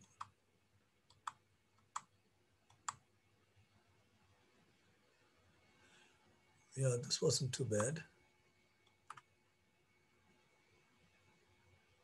This wasn't too bad as well, I think.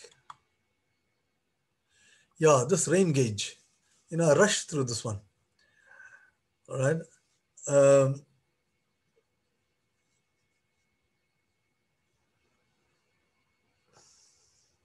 just want to say some things about this. You see, this rain gauge problem, I'm not going to discuss the statement of the problem again, because you already have seen the problem. But what happened here was that you've got a rain gauge which has got a square base, or maybe we shouldn't use this. So we got a square base.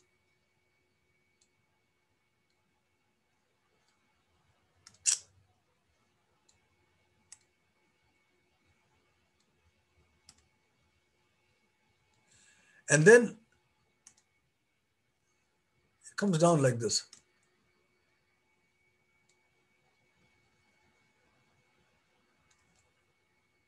And then there's another line on the other side.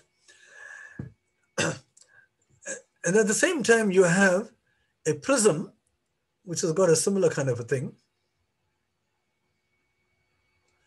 The dimensions of the prism are the same. Let's say is 100. The square has got 100 sides, and the height is 300.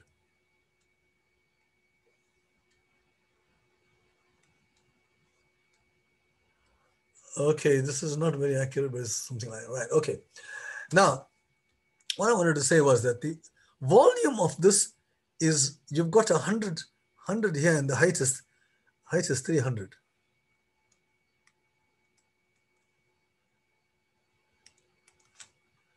The height is 300. The volume of this is 1/3 the area of the base, which is 100 times 100, which is 10 to the power of 4, times the height, which is 300. And 1/3 300 is 100. 3 is cancelled, and you have 10 to the power of 6. That's the volume of this.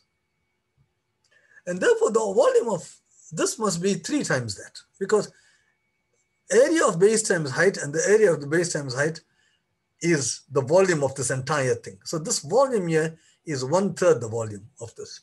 So we know the volume of this, you see. You pour all this into the stuff here, and you know that its volume will only occupy 1/3 of this. So because the volume of this is 1/3. So the height will be, after pouring this, the height of this water inside here, the liquid, will be only 1/3 of 300. So the height will be 100. That you can do that mentally, because the area of the base is still the same, you see. And the volume of this, a prism of height 100 with the same base, is the same as 1/3 the volume of that prism, which is equal to the volume of that. Now that's one thing I wanted to say. And the other thing that I wanted to say was that when you scale,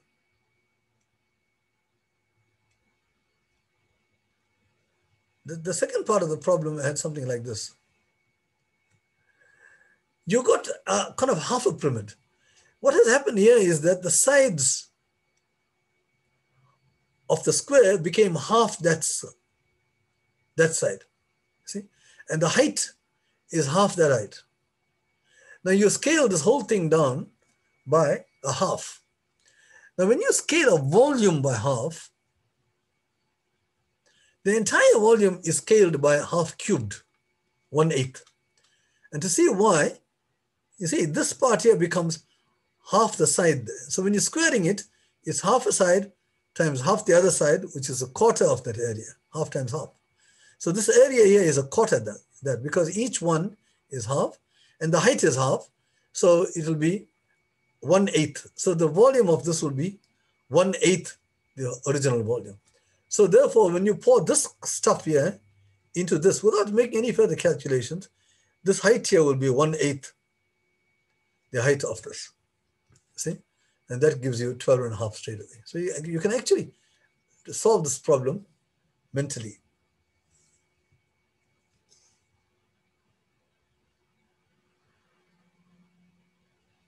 Okay, think about that. So that is what I wanted to say there. And the other one, which I didn't finish off nicely, or maybe some others. So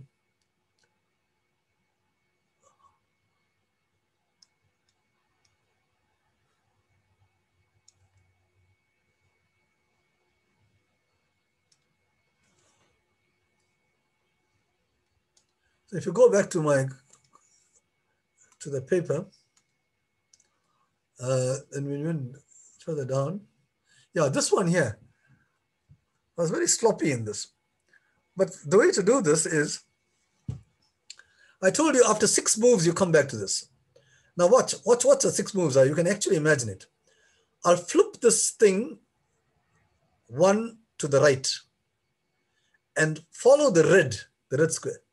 The red square, when you flip it to the right, the red square is on your left-hand side. Then you flip it down here to this. The red square is still on the left-hand side. And again, you flip it to this part, and the red square is still on your left-hand side, right? Now you bring it back to that line. When you bring it back to that line, the red square, which is on the left-hand side, will go to the top. So at this position here, it's exactly the same as that position. The red square is the top. Now you flip it in that direction. And what happens is that the red square is on the opposite side now. And when you flip it one more, the red square gets to the bottom. See? I'll say this again. Red square is on the right. Red square is on the right. Red square is on the right. And here, the red square goes to the top.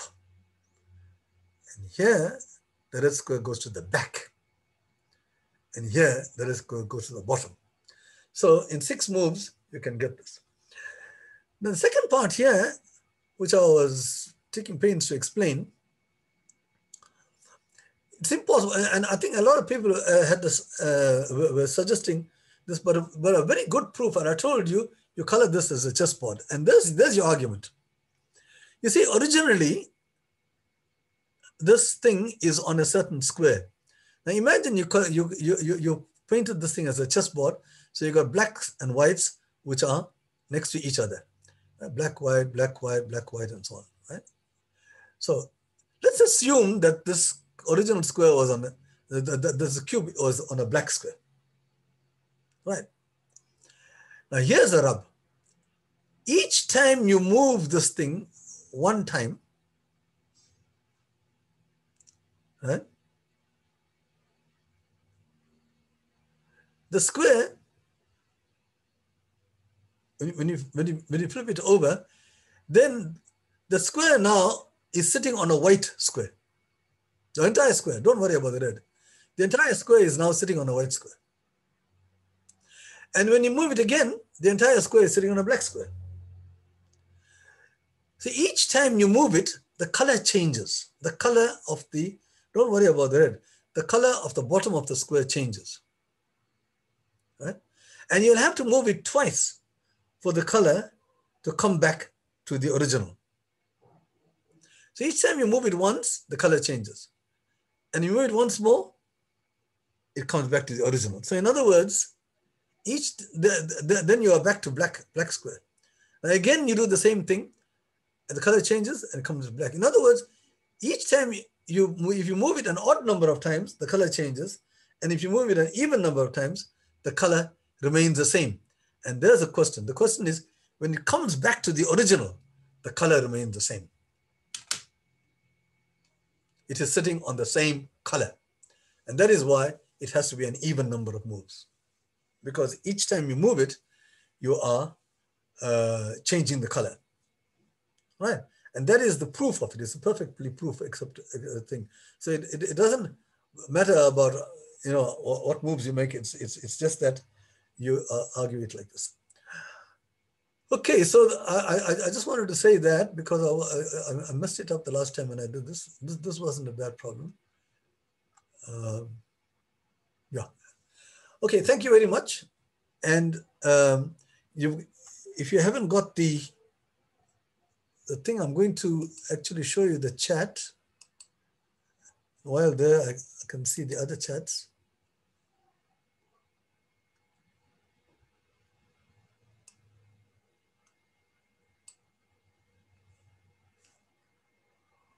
Oh yeah, is there anybody who didn't write down the link to the book?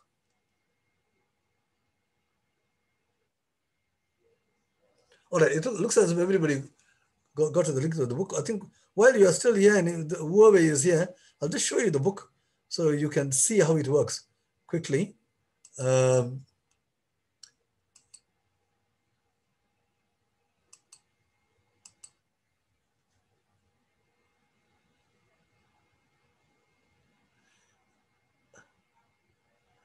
Yeah, would the recorded link be available later? That's when I send the solutions, when I send the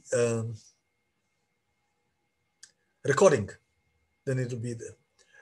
Now, here's the book. Can you all see the book? Yes. Yeah. Now, like for instance, now suppose now I wanted to see something on inequalities, right? So what I do is I click on the book and I press Control F. It's a normal kind of a thing. Control F in Word, and you type in inequalities.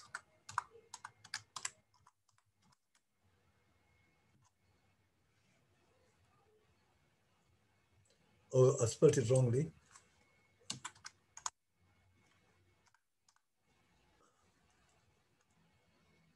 Right. And then I search for this thing, press enter, and it'll take me to any page which has got inequalities in it. It is still searching. It took me a long time. Okay.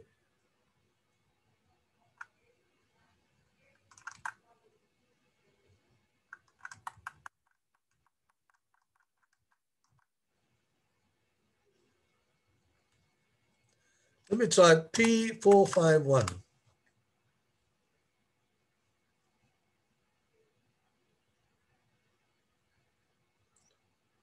Oh, it's taken a long time because I've got a lot of things opened. Oh, there's your inequalities. Now you see, I got a whole lesson on inequalities. And that lesson is on page 252. So if I now type 252 on the page, right, it'll take me straight to that lesson.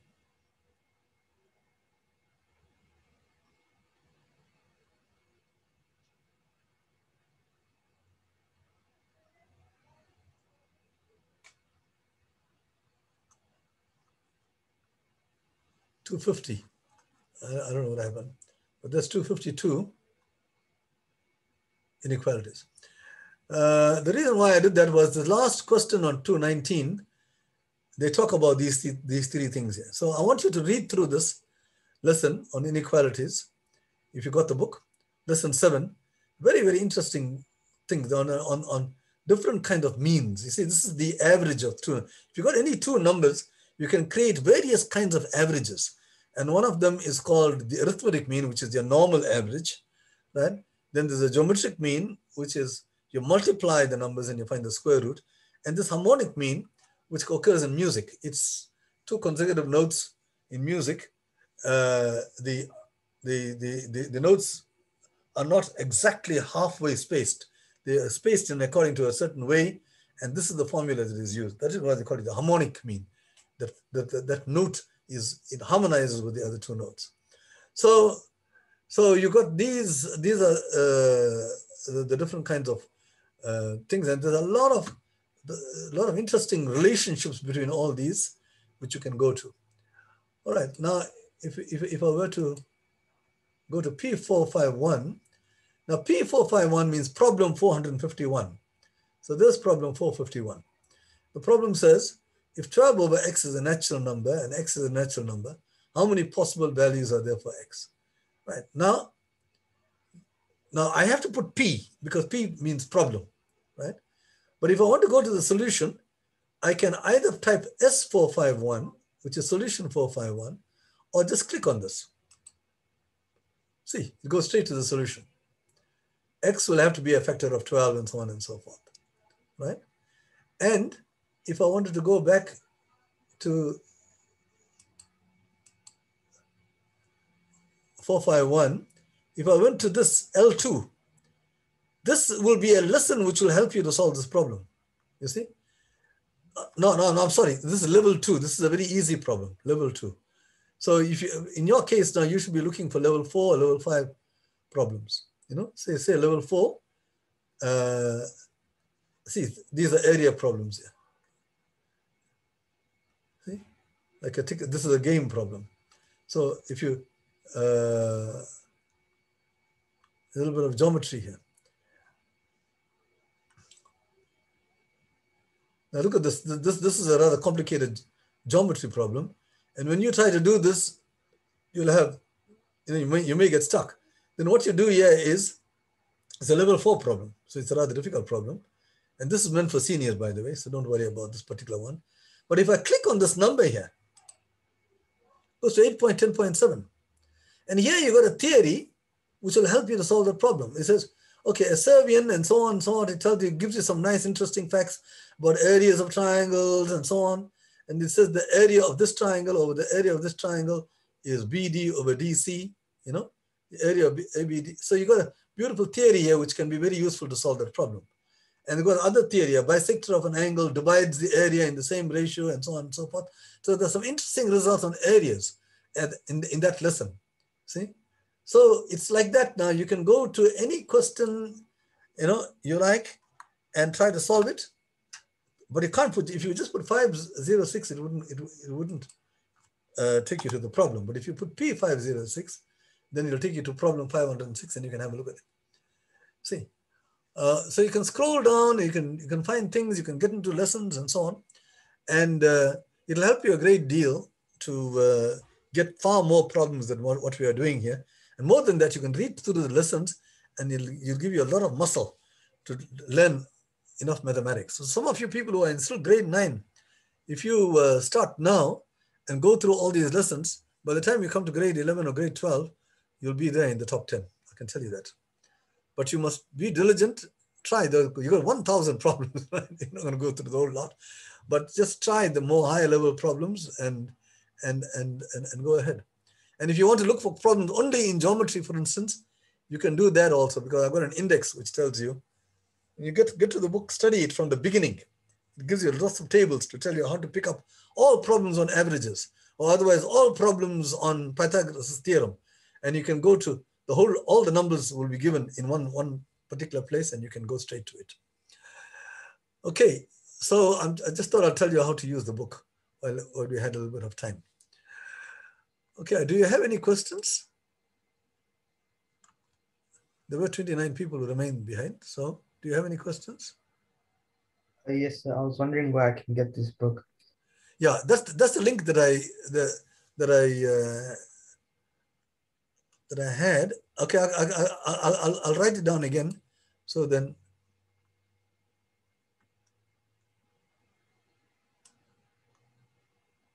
it's being sold. It's being sold by South African Maths Foundation, but it's an ebook, and they got the copyright to it. Let me just write it again on the whiteboard so you can see it. So this is the link that you have to go to. So there's only soft copies, there's no hard copies. There are hard copies as well. I think they got a limited number of hard copies. But you can find out. I think the hard copy may be a little bit more expensive than the digital copy.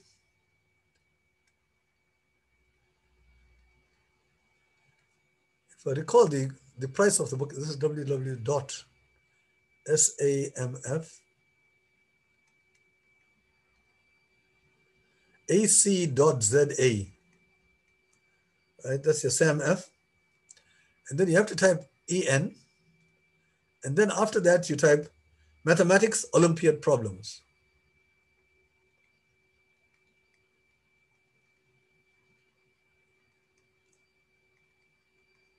With a dash in between. Important. So is the dash or underscore? Let me just see. But you can try it. It's a dash, you know, like bypass.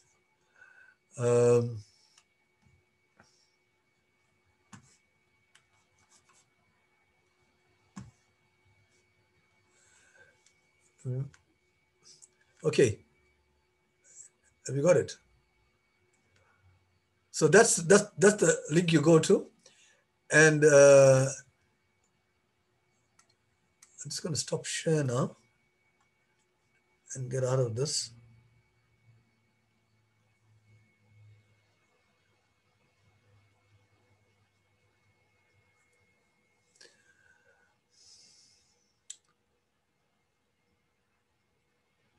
I thought I might actually demonstrate to you how to do it on the screen, but it's going to be difficult. But just type the thing and just follow the links. You guys are much better than me on this. Okay. Are there any other questions? Many of you are quite silent. You don't respond. Only some people, like Mehmet, you're brave enough, and my good friend Andreas, who is extremely brave and wants to say something all the time. But participate. When I ask you a question, you must come in. Renono was very, very early here. He was the first person, 5 minutes before. He was already sitting and waiting. Okay. Okay. Are there any other questions? Okay. All right, then. Enjoy the rest of the weekend, guys. And I'll see you again on Thursday. Next week, Thursday at the same time. No, at 4 o'clock. And we will continue with the last 10 problems. But in the meantime, you can try working those 10 problems for 2019 and also 2020, because we're going to tackle some of the problems in the 2020 one. No, but actually, 2020 was, last year they didn't have a third round because of COVID. So they only had round 2. So in 2020, you have to go to round 2 problems. So 2020 was not as difficult as the previous years because there were only 2 rounds. Okay. If there are no more questions, then we will close up the session. Thank you very much. Thank you for the lesson. Okay, my pleasure. Thank you. Okay, bye. Thank you. Sir. Thank you, Prof. Okay, bye. Thank you too. Bye, sir. Thank you, sir. Bye. Bye.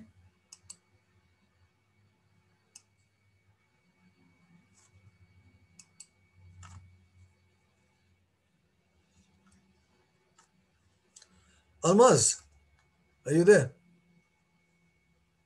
Yes, sir. Oh. Almaz, are you the one who often speaks? Yes, sir. Oh, how's Faisal? What's he doing these days? Sir, sir, he does a lot of work, sir, and he's always studying. But is he still in high school or is he gone to university? So he's in grade 11. Oh, he's in grade 11. Oh, okay. He's a bright boy. Faisal Ghani. Now, are you from Polokwane? Yes, sir. Now, how's my good friend Wally? What's his name? I don't know whether he's still there. He was in Polokwane, and he was one of the first persons to teach Olympiad problems. I'm sure your father knows him, your parents know him. I don't know. Yeah, I don't know. I have lost track of him. I hope he's still living. He's a wonderful person. When I came to the University of Limpopo, he invited me to his house, and I think I met his family, and he had a son who was also doing very bright boy. I've forgotten his name now. We used to call him Wally. Anyway, try to find out from your father if he remembers a Wally, who was a mathematics man in Polokwane, and he might lead me on to him. I'd like to talk to him after all these years. All right. You take care, Almaz. Are there any other Ghanis? How are the Wadis related to you? So they're my first cousins. My mother's twin sister's children. Oh, hey, there's a lot of mathematics in your family, yeah? All of you are like, when you'll family get together, you don't sit at the dinner table, you're going to sit on a table and work out problems. All right, you take care now. Bye. You too, sir. Thank you. Bye. Bye.